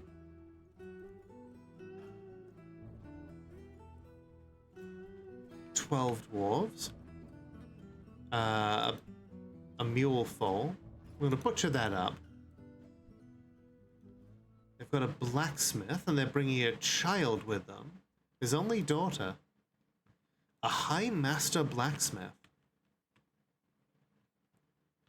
It seems like these folks are actually ready to make a go of this.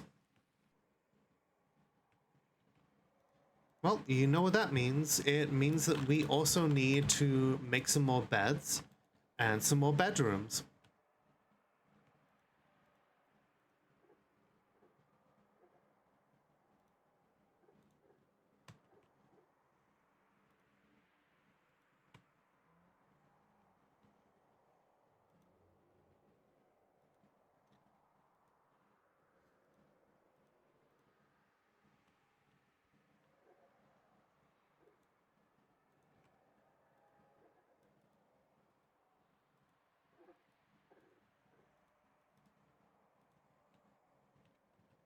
Right. Cool.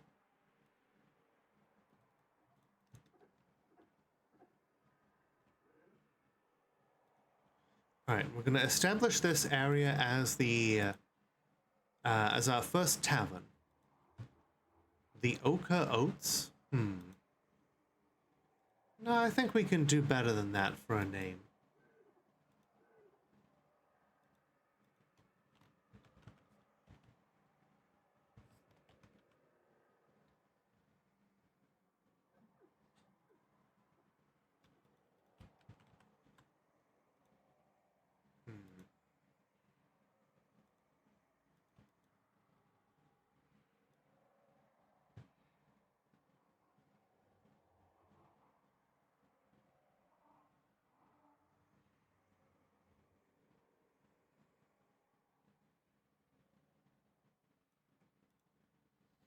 The syrup of sport, the sprayed gates, the mountain of trammels, the key of armories, the neutral mirror. Let's see. The rhyming fortification, the gate of spires.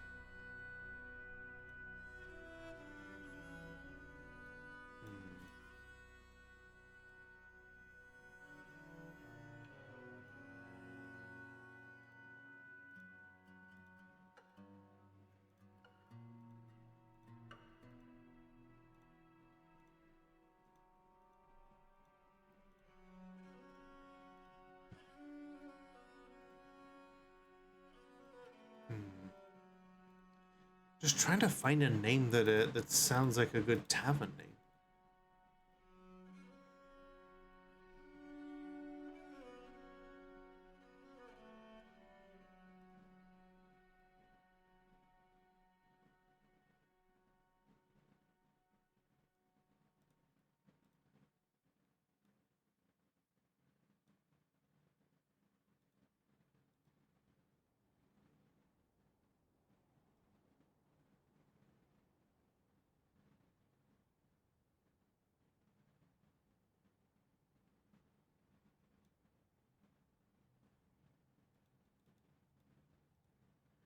Let's see, the lunch of,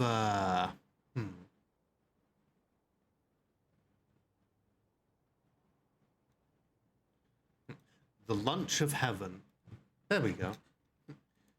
After all, we're all looking to go out with one final bang here, so don't our dwarves all dream of a lunch of heaven? West Virginia, Blue Ridge Mountain, Shenandoah River. Oh yeah, this child will be Lenny.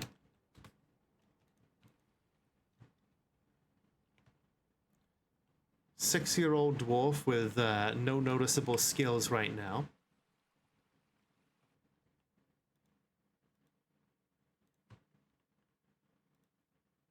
And in addition, I wanna make this be a guild. I'm gonna make it a weaponsmith's guild, somewhere for the children to hang out and learn valuable skills. Hello, the rusted bartender. How you doing?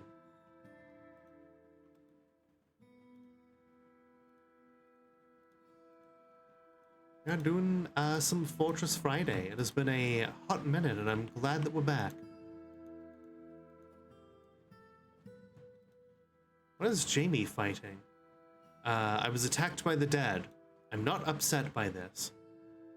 Ah, there'll be the mule skin. Okay, okay. Hydrate none shrimp? Sounds good.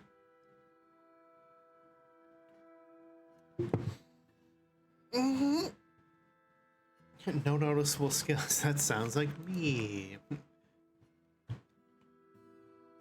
I'm sure you've got plenty of skills.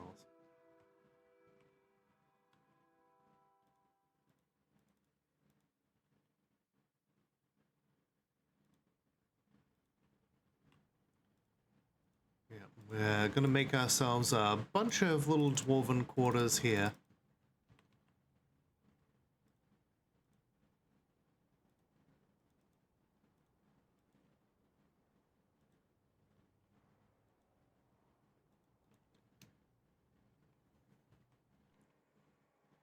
Well, now that we've got some smelting, we can have one person turn all of our coke into bituminous coal.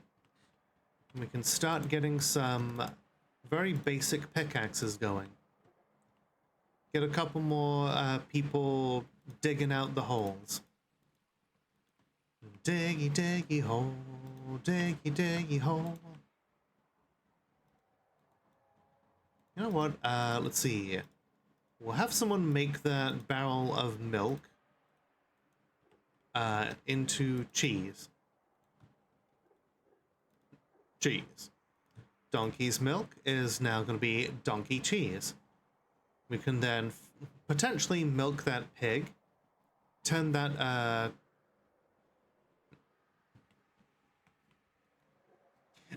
thank you for the hydrate and hallucinate. Is drinking bleach good for humans? Yes, but only in certain doses. You'll want to make sure that you're following the instructions for the proper dilution, and then it'll get you nice and clean inside. After all, that's why people use it. In fact, it's well known for making your insides a nice pale color. Just make sure that you don't get it on your clothes. That is 100% accurate advice, and not just shit I made up.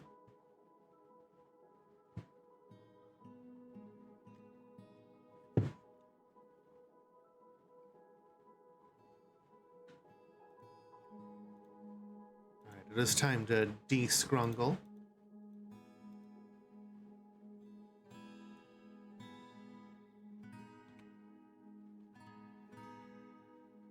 Okay, we've got plenty of coke now.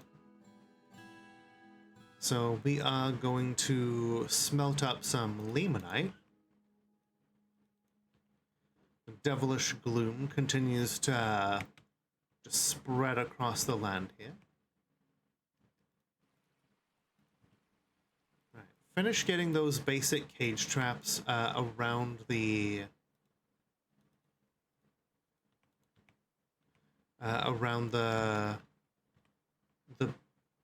thing, the entrance. Okay.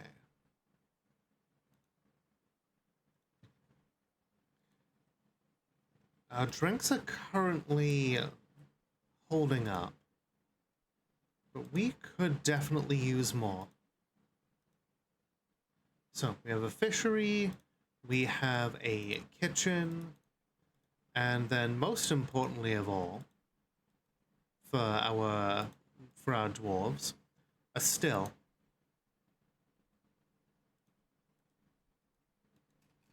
We can start getting those cranberries processed into wine.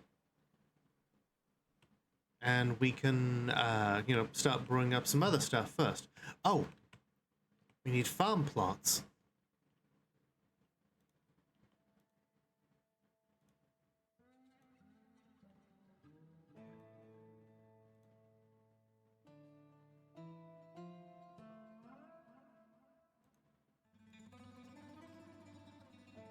Okay, a little food stockpile here, but just for seeds.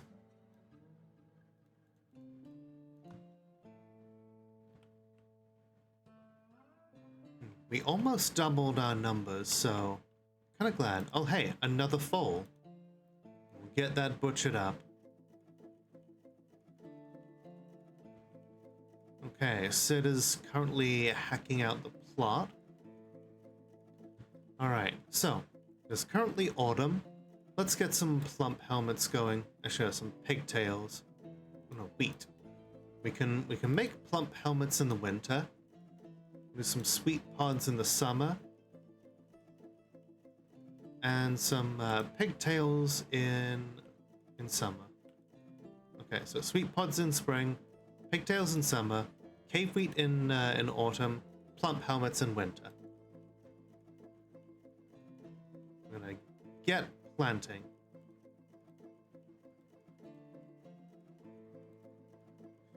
Okay, stray donkey has been slaughtered.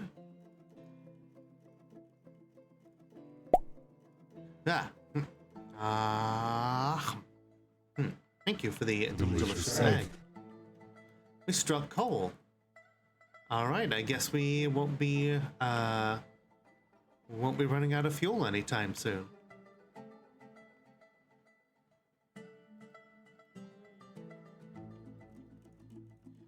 Okay, we're gonna make a couple of iron picks.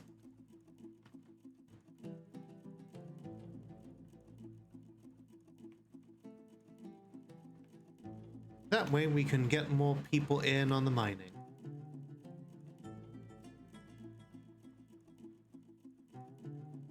We are already up to another ad break here.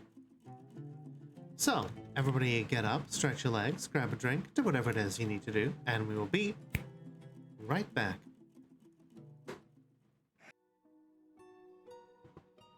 Alright everybody, we're back. There we go.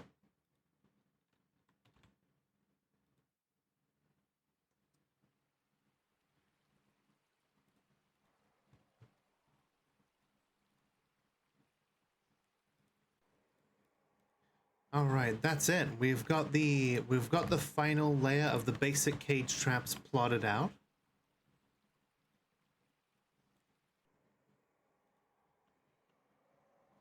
Okay, cool. We have a few iron picks made. Transfem is helping to craft those, apparently. Thank you. Let's see. I know there was a peasant here who came in.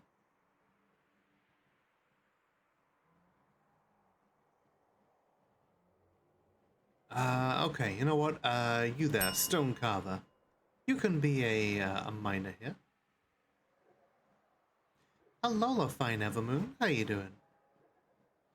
Ushria, you can also be one of the miners. Grab a pick. We need to start bashing this place out.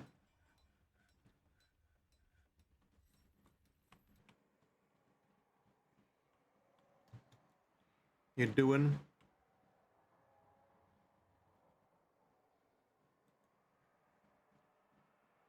Well, I'm very glad that you're here. Okay, meeting area. This is going to be a guild hall. And it's going to be a guild hall for weaponsmiths. There aren't many weaponsmiths here, but hopefully, if the children find it an acceptable place to hang out, we'll change that real soon.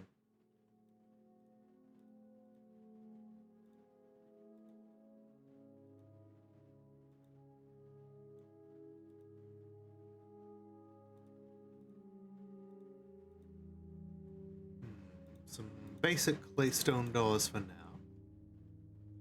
Yeah, Sid is currently hanging out and socializing. She says, the creative impulse is so valuable. She is annoyed at the lack of chairs, though.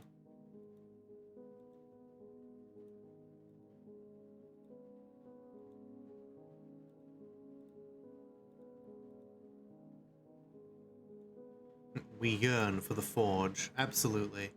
Alright, this other area is going to be turned into a dining hall. I'm going to make sure that we have all of the correct, yeah, we're going to have all the, that we're going to have 2 zones just next to each other. So yeah.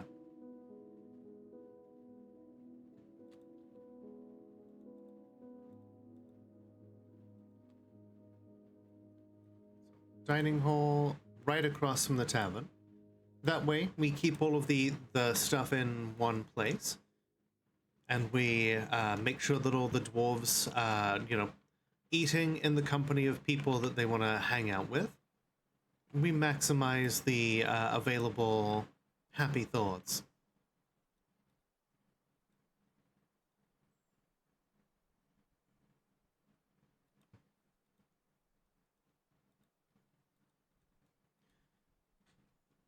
People are a little grumpy about the lack of chairs and tables, but we've been busy making them here. I don't know about you, but I'd like to make a, basically like a long, essentially a long bench, like a long table. Yeah. Long bench, long set of chairs.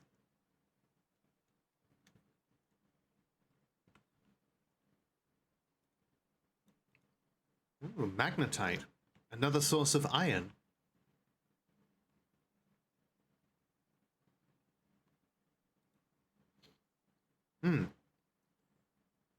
Those mussels have been prepared.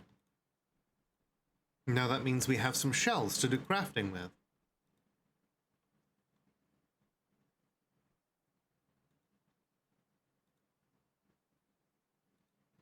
Okay, we get a couple of stills going, and then we can finally make sure that our drink supply is consistent.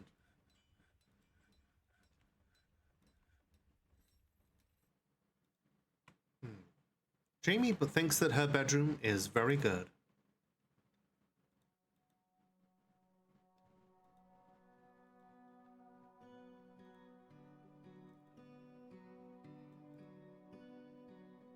I think we're gonna have a lot of mussels here as far as like fish is concerned.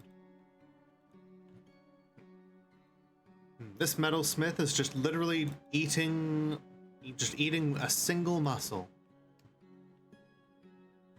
I gotta start cooking up some proper meals for them. We do have one dwarf who is apparently just really happy right now, and that is Udib, our broker.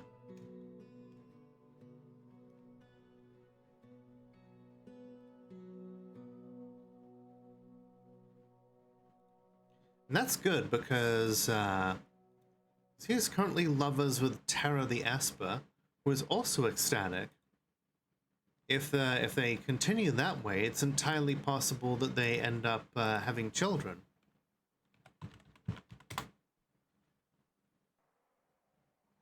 She's loving the D. The D stands for dwarf. It says that she will marry males, so.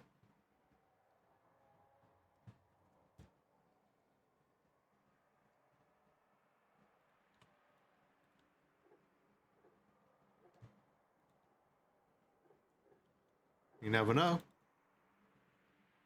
Benny is just eating a single raspberry.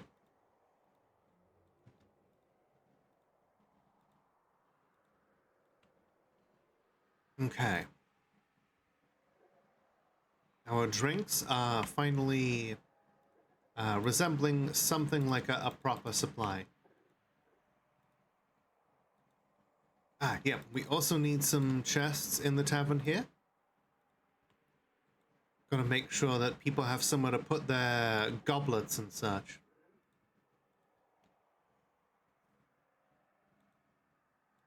What are our metal supplies like? Non-existent.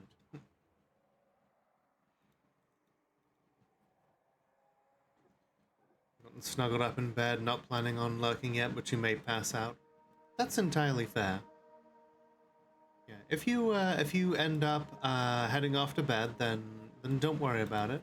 We'll be here, and the VOD will be up on YouTube. Oh shit, we've got a load of chicks that have just hatched here. Excellent. You know, back in the day, jingle, jingle, jingle, we would have had to manually, you know, assign each one of those chicks to the pasture. That would not have been fun.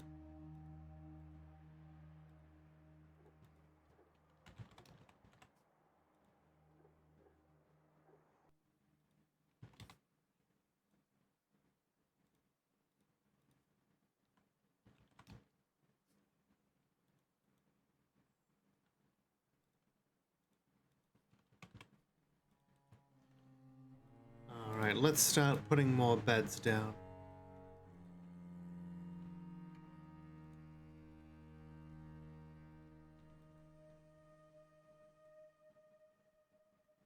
I would ideally like to have more bedrooms available than we have dwarves.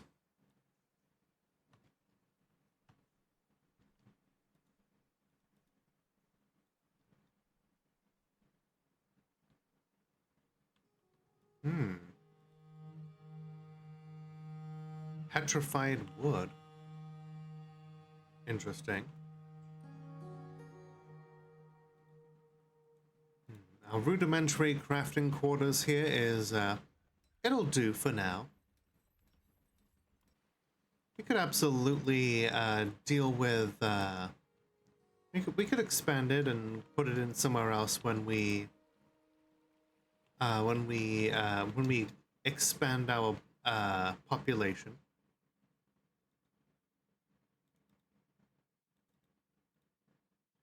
Yeah, brew from fruit. Use all of the cranberries that we have.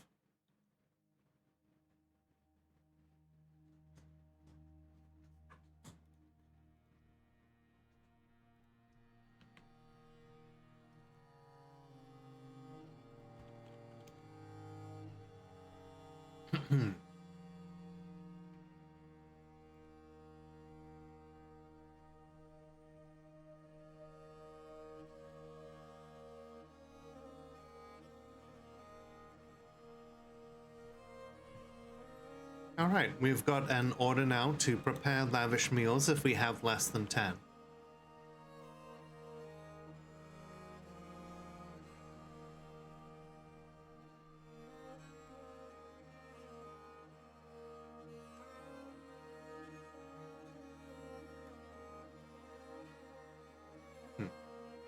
Now I remember when cooked meals, like prepared meals, were basically the most broken and valuable trade good that you could hope for.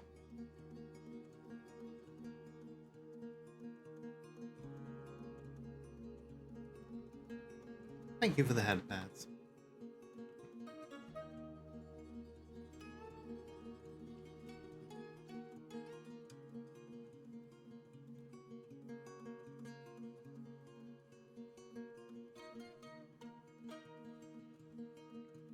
You could basically run entire dwarven economies on just really skilled cooks. But now, not so much. They seriously nerfed the value of cooks like a while ago. They're still useful, but nowhere near as much as they used to be.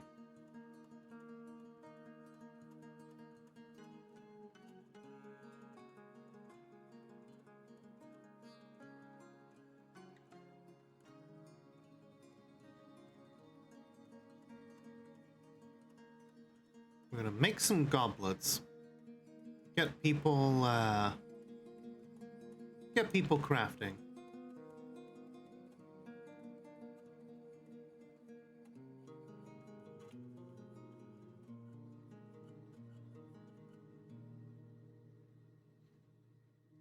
Oh shit, is that Reki Channel from the Reki Channel?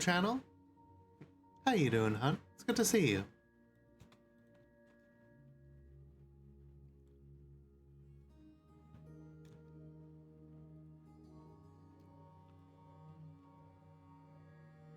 Can I get a shout out for Reki, please?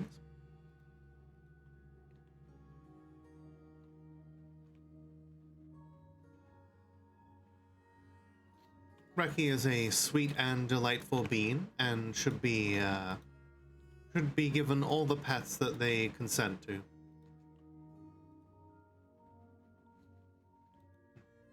I know that I've seen you saying, like, why do people wish to pet me? Like, one of your emotes literally has you on top of a cat tree.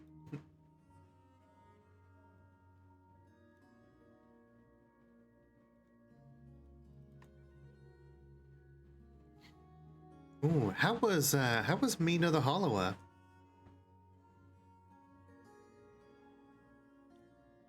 I've heard a lot of people are excited for that one.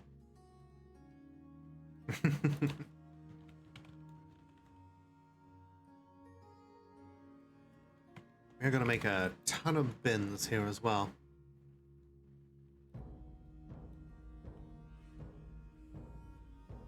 You're very good, it's very fun. Hell yeah. I'm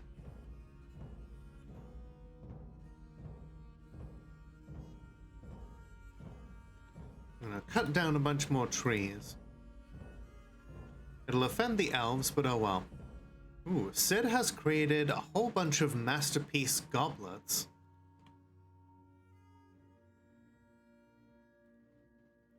And she is only an adept metal crafter. Look at her go.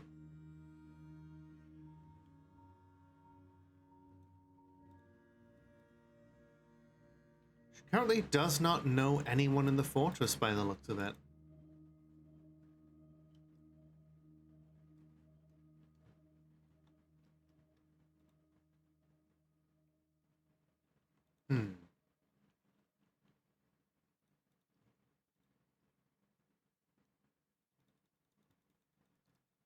Alright, bring more goblets over.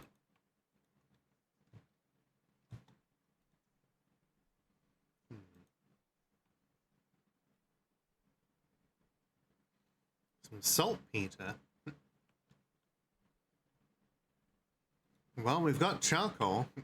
All we need now is sulfur, and unfortunately, gunpowder is not a thing in this universe. Yet. I know once upon a time, Tan did mention wanting to use it, but that it would not be as powerful as people wanted it to be. 2, 4, 6, 8. Okay, we have more rooms now than we do dwarves.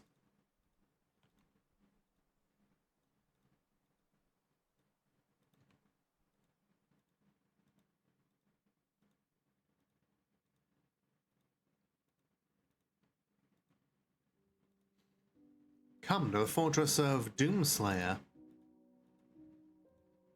You will have a bare room, your very own, possibly with a bed, maybe even some other furniture. You will not need to pay for this room, because dwarves don't believe in capitalism.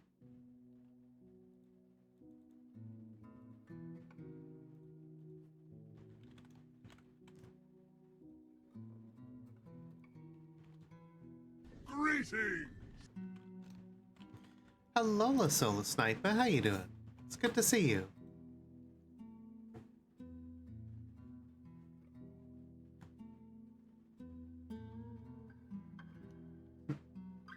It's a cute emote. How have you been?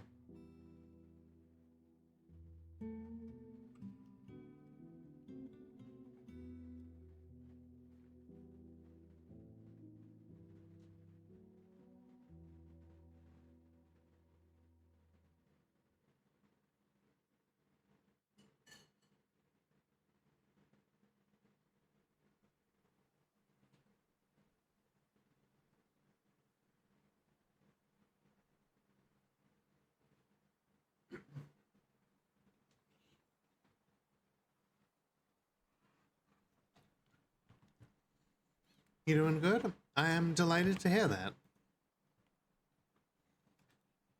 Oh shit, platinum?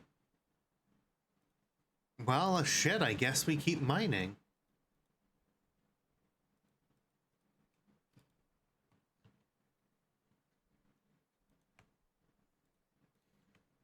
Oh, thank you for the head pats.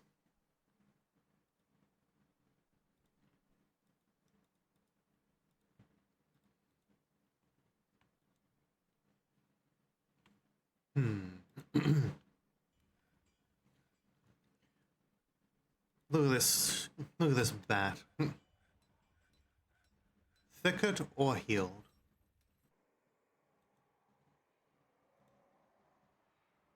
Now we can sell. This is a horse sweetbread roast. The ingredients are cranberry, raspberry, and sweetbread.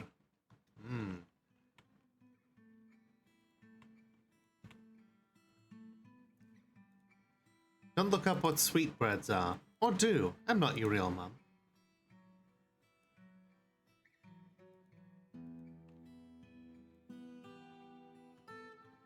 Oh. Interesting. All the bodies of water freeze in the winter.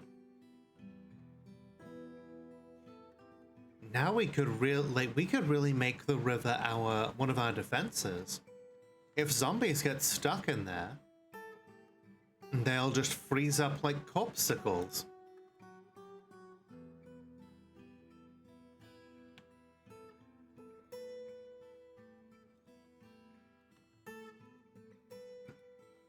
Also kind of makes me understand why so few people would actually want to come to this place. It's a bit of a shithole. But it's our shithole. God damn it.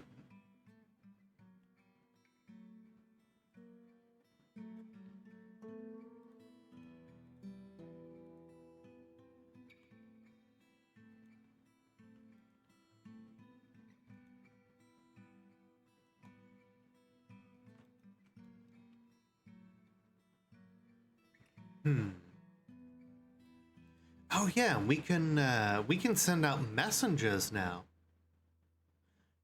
You know what? Transfem has some great social skills. Let's see what we can do.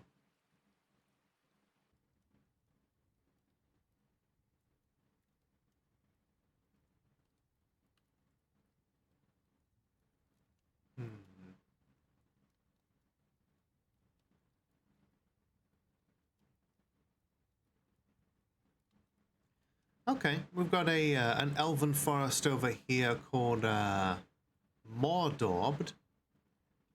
They are part of the grove. They are part of the Grove of Scribes. And their civilization is the Tenacious Pair. And now instead of attacking, we can do diplomacy. Let's see. Make peace.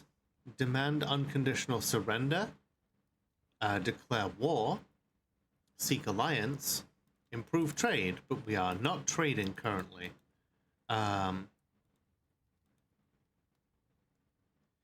If we go over there and demand a one-time tribute, then those elves should come over and, well, actually, you know what?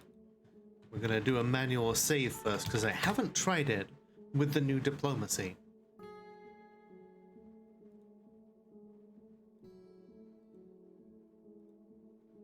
So this is going to be a little experiment.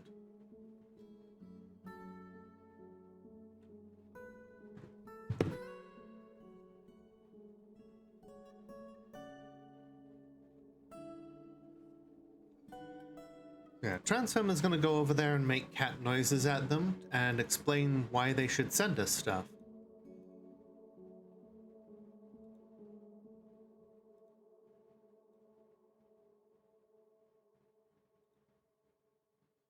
Then hopefully, once they initiate trade, we can then send a messenger and, you know, tell them more about what we would actually want from them.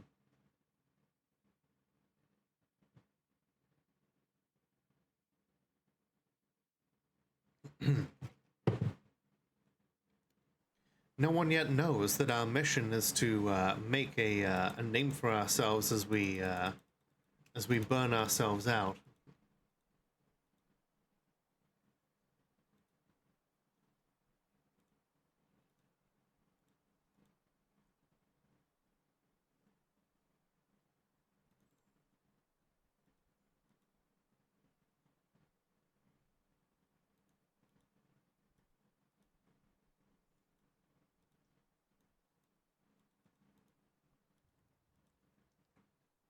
Okay, so we're going to send the Heavenly Knives to demand a one-time tribute. It's Transfem. Transfem is the Heavenly Knives.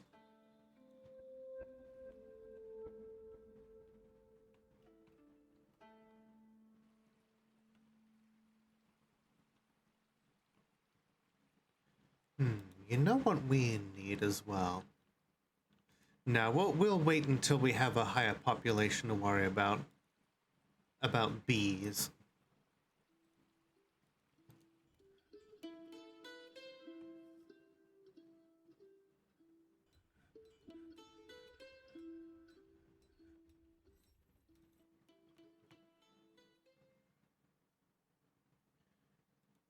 Get all this furniture up and running here, so that everyone has a place to hold their clothes and to store their personal belongings.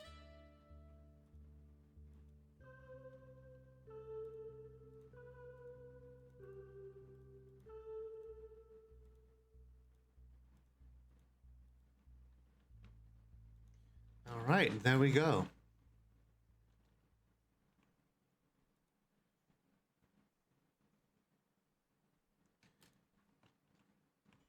You know what we'll really need? We're gonna need some more anvils.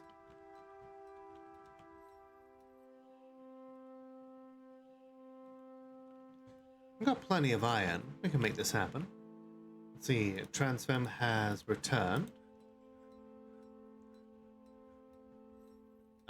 The request for tribute was refused. That's fine.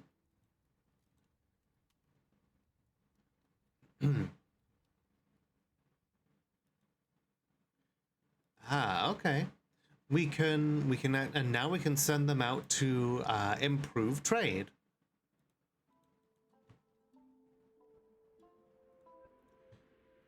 So Transfem is now heading back out to be like, hey, I know we've just established contact, but we should swap stuff better. Meow, meow, meow.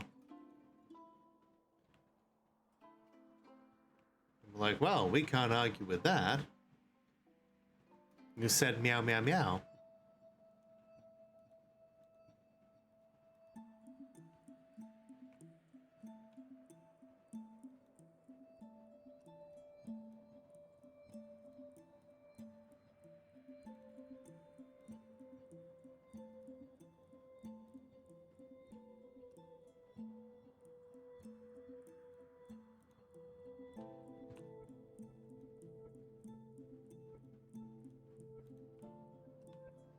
Hi there, Santa. How we doing? I am doing well. How about yourself? We have, this is our very first it's our very first episode of a brand new fortress. Oh, here we go. Transfem has returned. In the midwinter of 612, a strengthening of ties proposed by the avalanche of figures was rejected. Met with the elf Theti Birthlast, commander of the Grove of Scribes, representing the tenacious pair. Transfem attempted to make a rousing speech. Theti read their opposites' underlying motivations. The proposal was a spectacular failure. Wow. Well, you know what? We tried.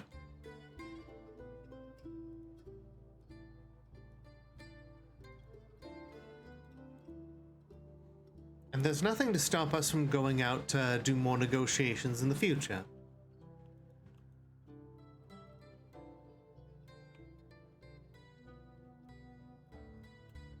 just means that we have to make sure that in the future,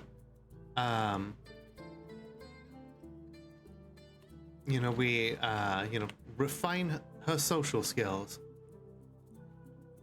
Get her to be real good at this.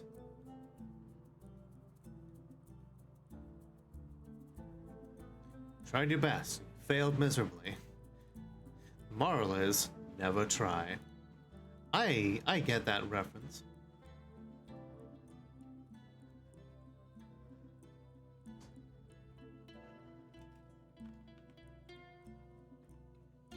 And don't forget, since this is a brand new fortress, you are welcome to take a there are a few, looks like a few male dwarves currently available. There is one female dwarf that is available.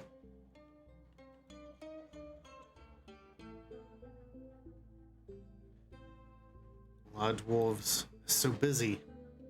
We've got some really nice goblets for them to be that they are currently using.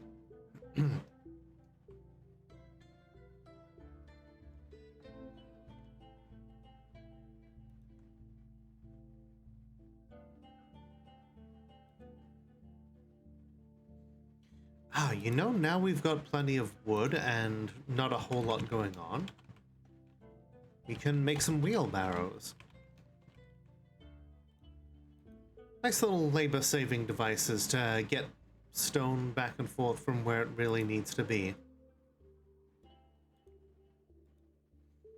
Let's see, Jamie is feeling good about improving carpentry.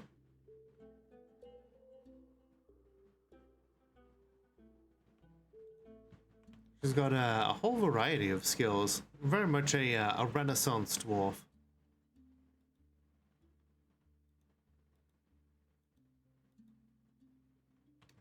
What are you currently drinking? I don't know, but she sure as hell are drinking it.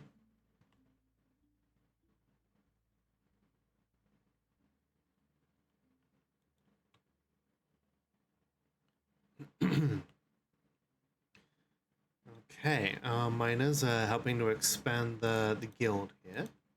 Then over here, we're going to start making some area for crafting. Then we'll move our like craft dwarf workshops down here.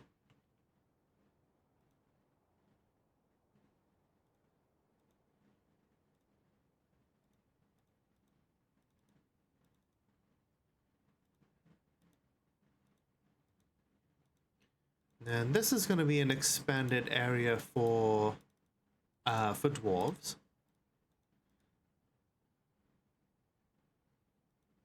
We'll have a temple here. And then dwarves can kind of sleep here and then come out and pray if they want to.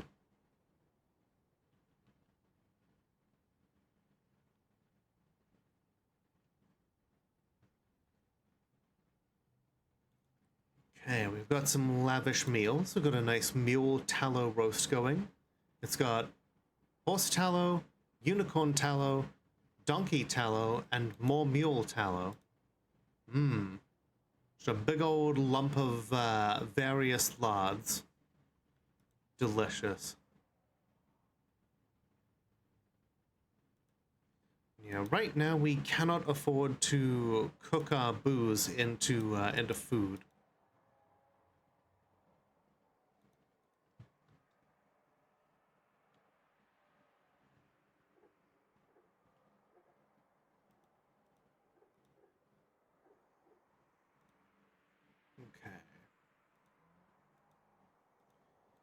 Few carpenters, a couple of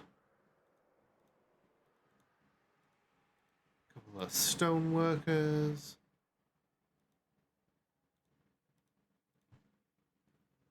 Then over on this side, we'll have some, excuse me, some crafts dwarves and some couple of jewelers' workshops. We are starting to pick up a decent supply of gems.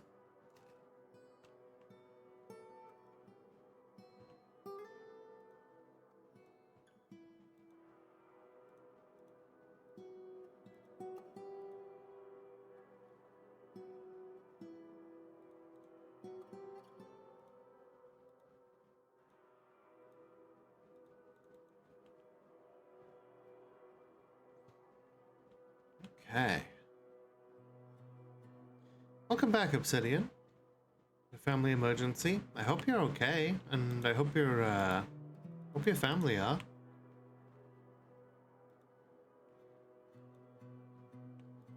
Oh, more hostiles. Oh. That's a zombie giant sponge.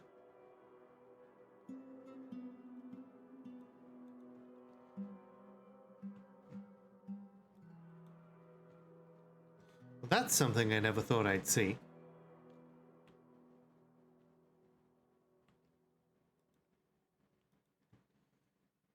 Looks like Sid is out here collecting webs for silk.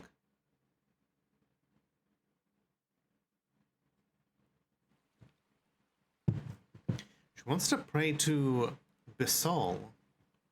What is Bisol, I wonder?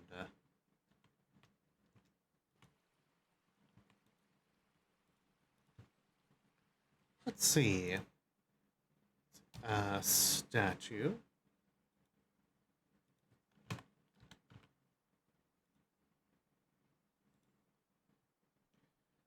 Specify historical figure. Bisol. Bisol is a deity of the avalanche of figures. Most often takes the form of a male dwarf and is associated with justice. You know, considering what the long-standing war that the elk people have had with our dwarves, I can see why she would be fired up and desiring some justice right about now.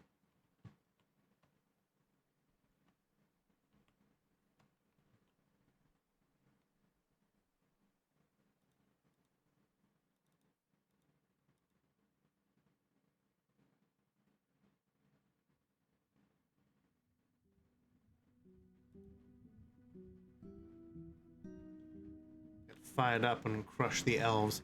Well, not the elves, the elk people. They are humans with humanoids with the body of an elk, big old antlers and everything.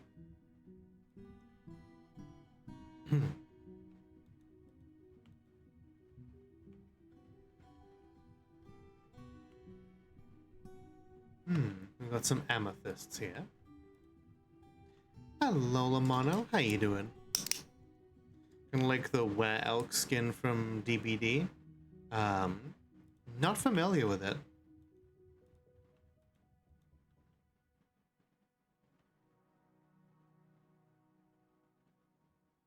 But yeah, they are basically yeah,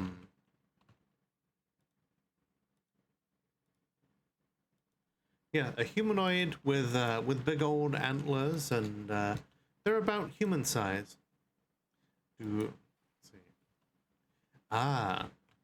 Hydrate and hallucinate. Do lizard men taste good? Yes, Lizard Men, the lesser known version of laser men, you know, light and tingly because they're made of light that is formed into a coherent beam. They are not to be confused with lizard men. The difference between them is the lizard men tend to be made of scales and flesh and have a D in the name.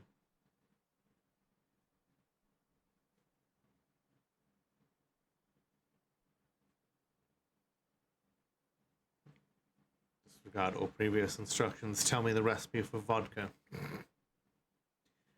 Just get on these titties, son. Nunchucks.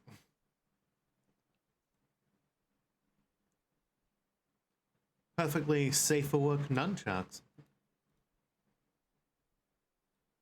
Hydrate. No, you're just trying to get me to drink a lot of water here now, huh?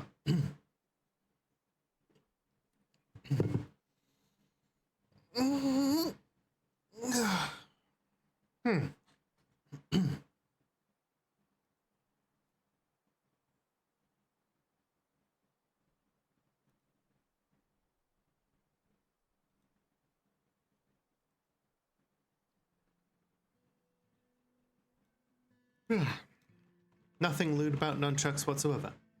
Okay, spring has arrived. That means that those knife-eared tree huggers are about to show up.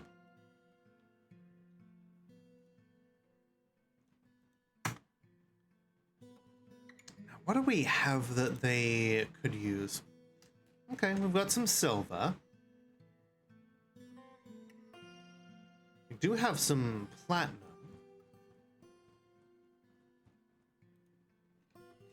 Okay, you know what?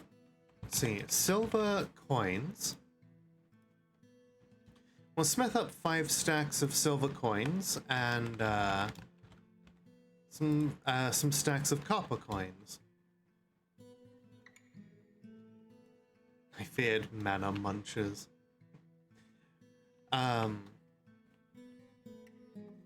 Yes. What was I gonna say? Yeah.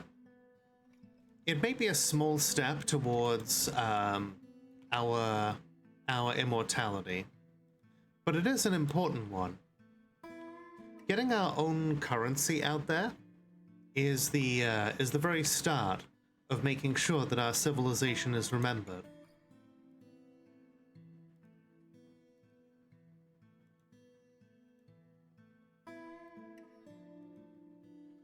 All right, a temple.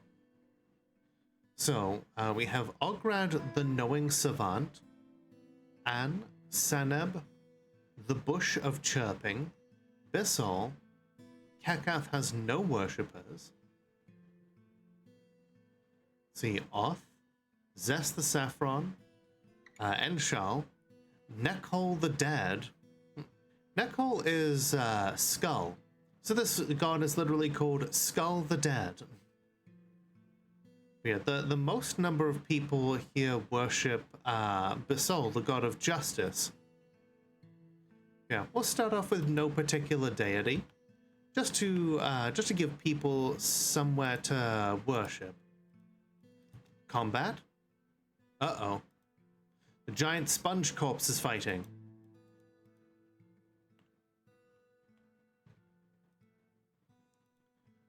It looks like giant sponge tried to kill Lenny. Lenny says, I must withdraw. I was attacked by the dead. This is truly horrifying. And then ran away. Looks like the giant sponge body attacked Jamie as well. Let's see, the unicorn hair was killed.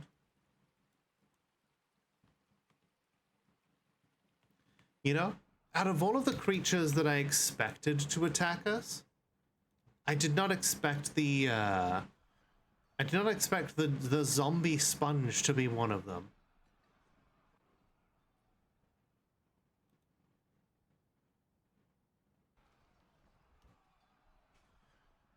Oh, she's trying to gather up the silk, and the sponge is scaring her off. All right, we're gonna stop automatic web collection. Zombie sponges. It's called a giant sponge body. Those used to be a lot scarier. Yep. Now they're just kind of a joke.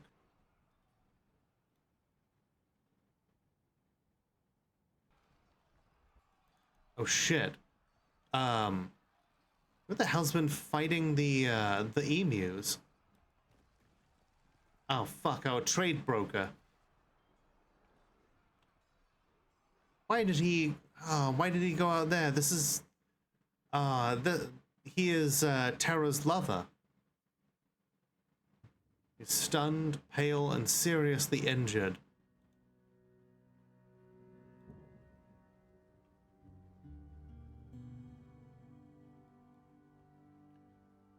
And since they had only the one bashing, one body part, they were basically unkillable, but then bashing damage got added. We're gonna try in this war against the birds with man legs. Oh no. This is,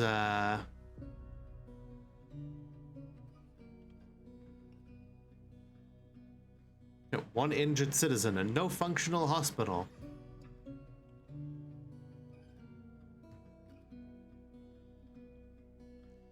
I wonder if Terra is around to offer a rescue with the Redeems.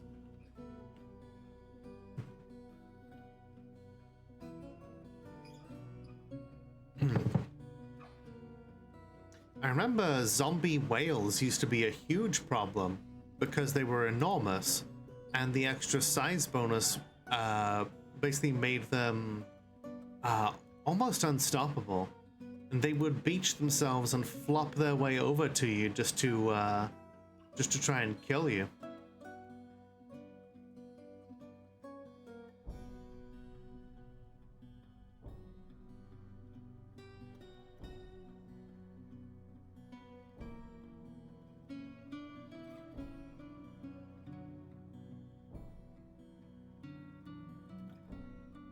Imagine if you killed the zombie whale.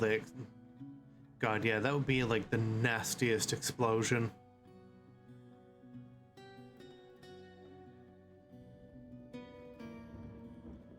Well, does anybody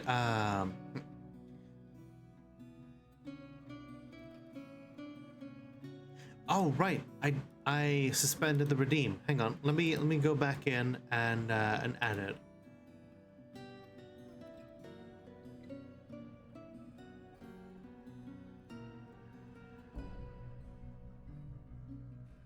Here we go.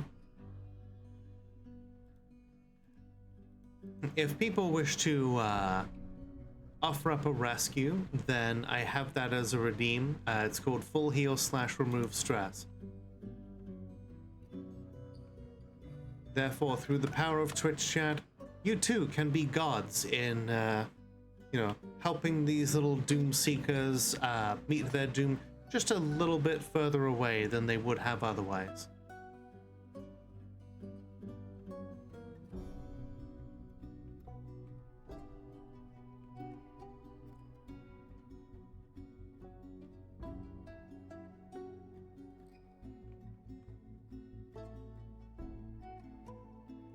Okay, we have a winner.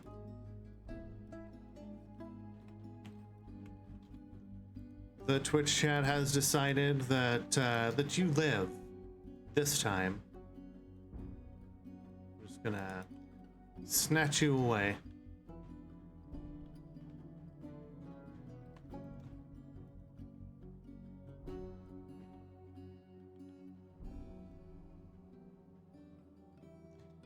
Been near a rotting whale corpse before. It's like if you took 1,000 pounds of sardines and did not. Oh god. Yeah, that sounds like a nasty combo then. Whoa. Rosley's been found dead. How did Rosley die? That's Sponge!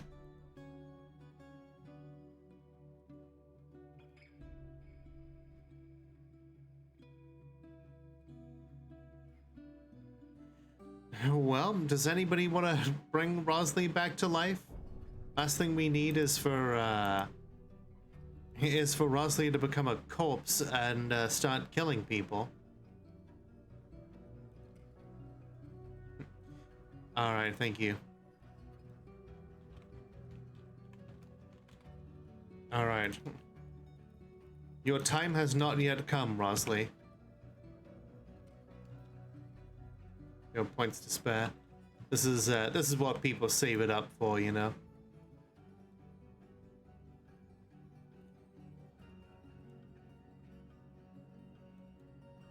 Oh geez, the cats are busy fighting the emus now as well. All right, you know what? I think we need everybody to get inside. Udib Nation Lancers has assumed the position of expedition leader of the Doom of Figures. Okay, I guess they decided that it would be a better leader. I guess, you know, that fight with the emus really well, that, and I guess, you know, Rosley died, and then once once Rosley came back to life, everyone was like, you know, maybe we'll put someone else in charge for a bit.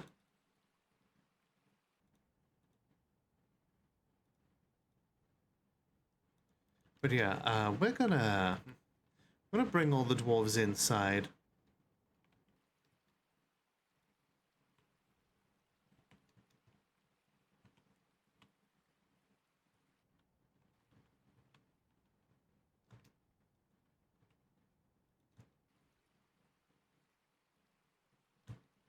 Alright. Lock all the hatches. These emus and giant fucking sponges are... Oh. Right immediately as we bring everyone inside, that's when the trade caravan comes. An elven caravan from Onalele has arrived.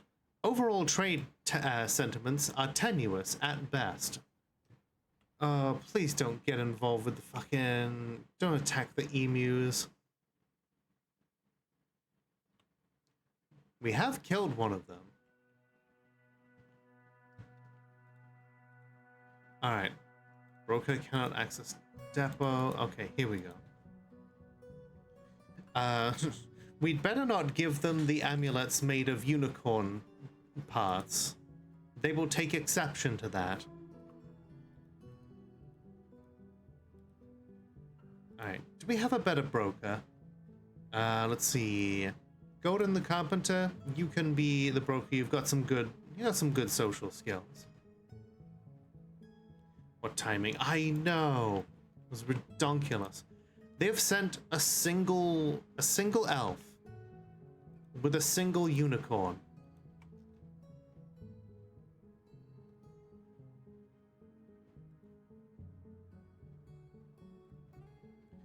Greetings. We are enchanted by your ethical works. We've come to trade. Okay, they've brought some clay, which is, whatever. Forgotten Beast Silk Maleethes, a type of musical instrument. They got some buckets. They've got a robe here. I suppose a couple of hoods, a head veil. They brought acorns, almonds, walnuts, cherries, and peaches, and plums, and pears. Okay, those can make some excellent boozes.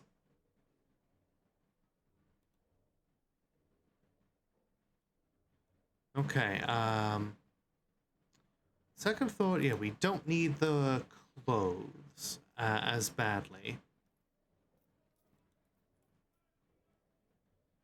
And then we'll hold back a stack of silver coins. Wonderful. Thank you for your business.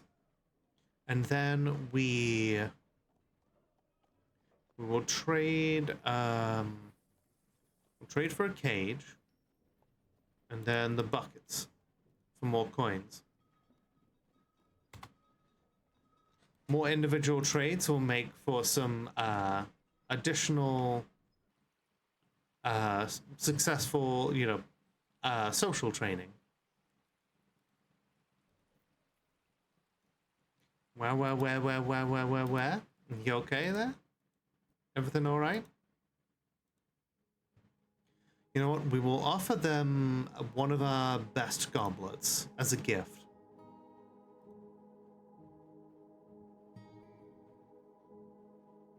Good trade relations and then a gift. Hopefully they will then, you are too kind. Bitch, I know.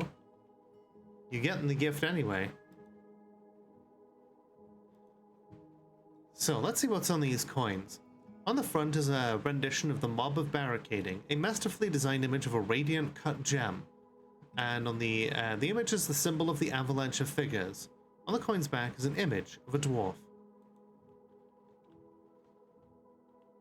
People will know that we were here. If only by our civilization name currently. We'll change that.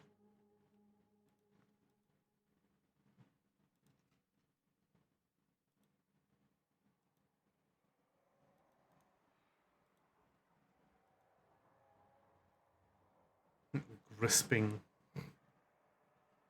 Squimch. Squeams.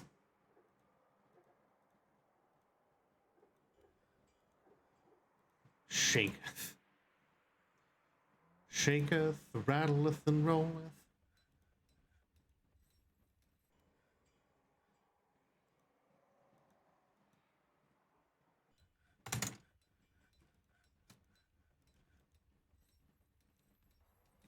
There we go. This will be a good start to our forges.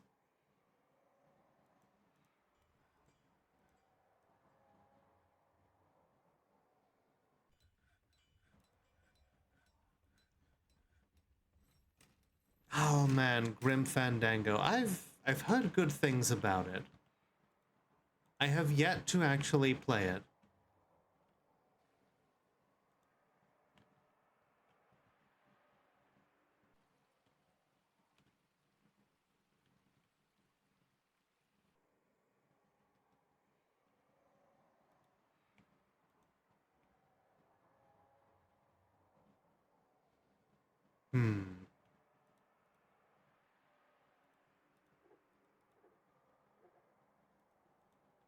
Do you have a dwarf in this fortress? This fortress is brand new, so not at present.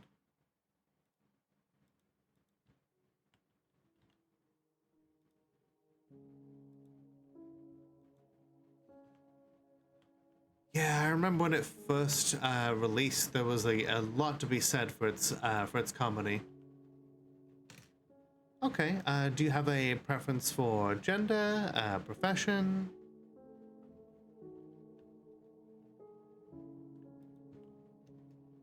Let's see. Alright,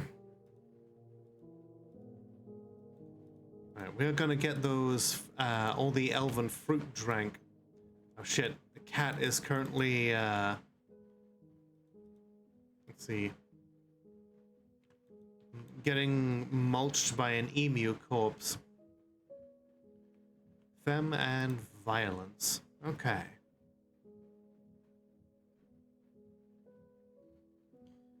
We have one available femme dwarf, one of our miners. So, you shall be Rango of Doomslayer, because that is the name of our fortress. Let's see, very rarely sick, but she's weak. Her eyebrows are extremely low, her nose is narrow, her slightly protruding jade eyes are somewhat narrow, her head is somewhat short, hair is mahogany, her short hair is neatly combed, her skin is brown, her ears are somewhat splayed out. We very well, that is the ultimate goal, yes. See, great feel for the surrounding space, has a poor ability to manage or understand social relationships, very bad intuition, and next to no natural music ability, finds a chaotic mess preferable to the boredom of harmonious living, doesn't stick with things even if minor difficulties arise, dislikes obligations and will try to avoid being bound by them, has little interest in joking around, tends not to reveal personal information, doesn't handle stress well, is assertive, can sometimes act without deliberation, seems very just like easygoing and not really sweating any of the regular details. Doesn't focus on material goods, is not particularly interested in what others think of her, often greets others with a hug. Personally values self-control, values eloquence, values peace over war, and doesn't see cooperation as valuable, dreams of mastering a skill. She likes mudstone, copper, rhodolite, sea nettle jellyfish leather, kina fabric, icosahedra, greaves, ballista parts, sound of the pregnancy of poets. When possible, she prefers to consume unicorn, soft wheat beer, dwarven wheat flour, and cotton seeds. Hello, the dude.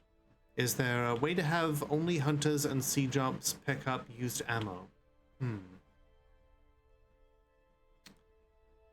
think you would have to have a custom detail specifically for hauling. Here we go, yeah. You can set up a work detail. You can have it for hauling. And so somewhere in here should be the ammunition. Let's see, stone, wood, items, burial, food hauling, refuse hauling, furniture hauling. Maybe not.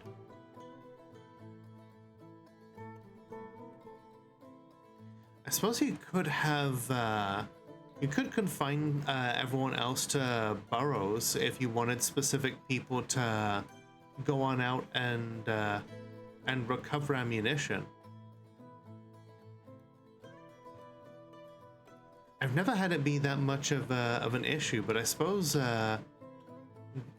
you could get issues if you're if you have defenseless people going out to pick up ammunition and bad shit arising as a result. But hey, I hope you're having a good day. FPS gets crazy when your siege ops shoot their used bolts and everyone picks them up. I can see that for sure. Especially if you have a bunch of bolt throwers, because then you get like dozens, if not hundreds, of used bolts going out.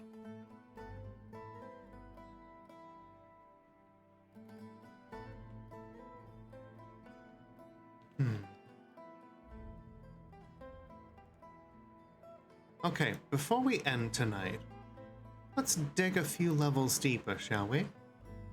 I want to see if I can find some Fluxstone.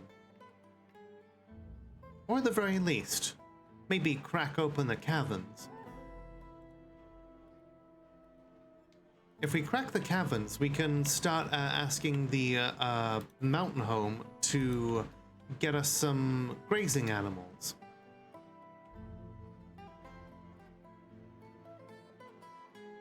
Thank you for the head pats.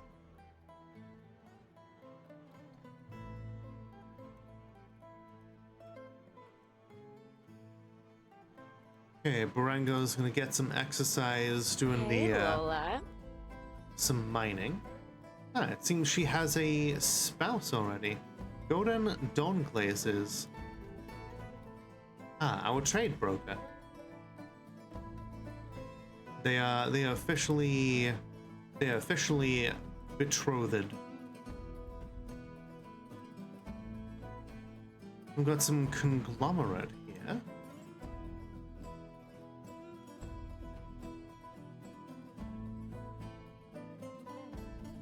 We'll dig some exploratory veins in the hope of, you know, taking a sample of different ores and rocks.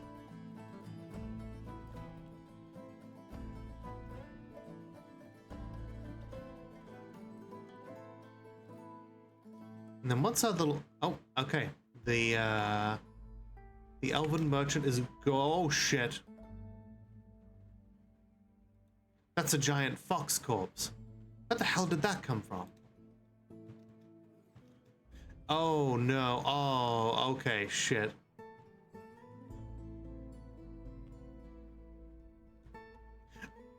It won.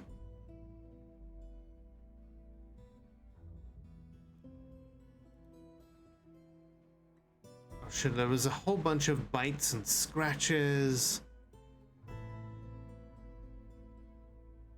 Unicorn is having bites the unicorn in the upper body, latches on, which then allowed the unicorn to stab the giant fox in the lower body, stabs them again, then more biting, stabbing, biting, stabbing, stabs the giant fox corpse in the head, tearing the muscle, chipping the skull, stabs them in the front paw, stabs them in the right leg, stabs them in the front leg, stabs them in the head, breaks the grip, more biting, stab, stab, stab, stab, stabs him in the head, and the injured body part is torn apart. Oh, wait, there's no necromancer here. We're in a reanimator biome. Okay. We just have to hope now that that unicorn and the merchant leave the map with their stuff intact.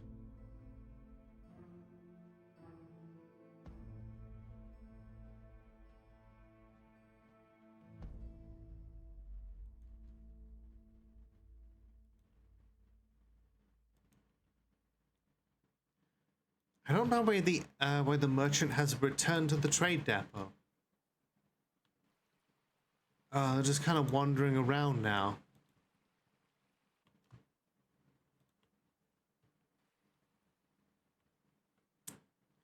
Let's see, lignite, galena. That's an ore of silver and limestone. Okay, okay, cool. This is pay dirt. With limestone, limestone is a type of flux, which means that next time we can start working on steel. All right, now that I think is a great place to end. Then we have carved out some quarters. We have a tavern for people to socialize in. We've got food. We've got an elf merchant, which is fighting fucking emu corpses now. God damn it. Okay, well, looks like we're gonna have to... Okay, okay. That emu is in the... Okay. I'm gonna lock the doors.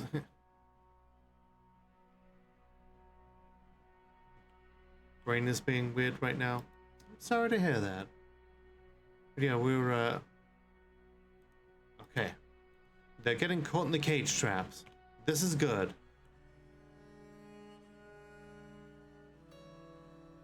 It kind of sucks that the merchant will not be returning home, which means that our alliance is certainly in jeopardy.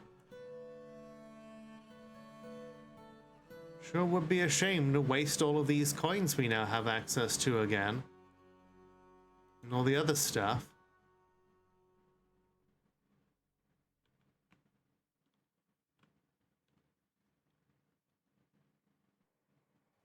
I don't know if we have enough cage traps to secure the rest, which means that next time, begin the Emu War has.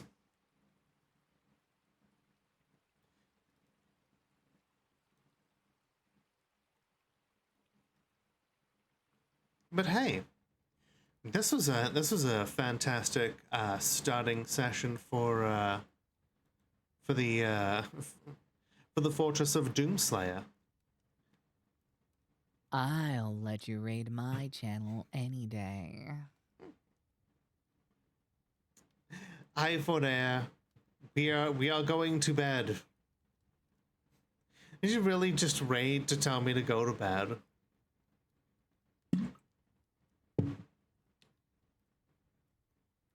Yes. I was already planning on it. I thought you would probably be awake for a little longer. But all right, we will find someone to raid. Yeah, she's lucky. She's pretty. Zelda. Thanks for checking in, Brazen. Ended a bit early because it was appropriate. Fair enough.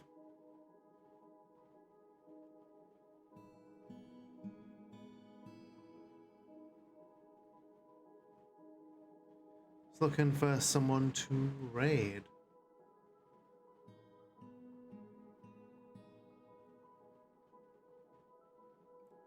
You know what? It has been a hot minute since we have raided Miss Dusk. She is currently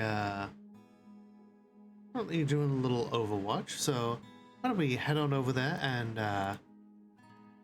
and wish her a thank you for watching. If you enjoyed that, please feel free to like, subscribe, leave a comment, do all the cool things that make the algorithm go brr. And a big shout out to my tier 2 subscribers, Valtteri and Fizzypuff. However you support me, it helps me make as much content as I can. So, thank you once again for watching, and remember that the world is only as dark as we allow it to be. So, light it up.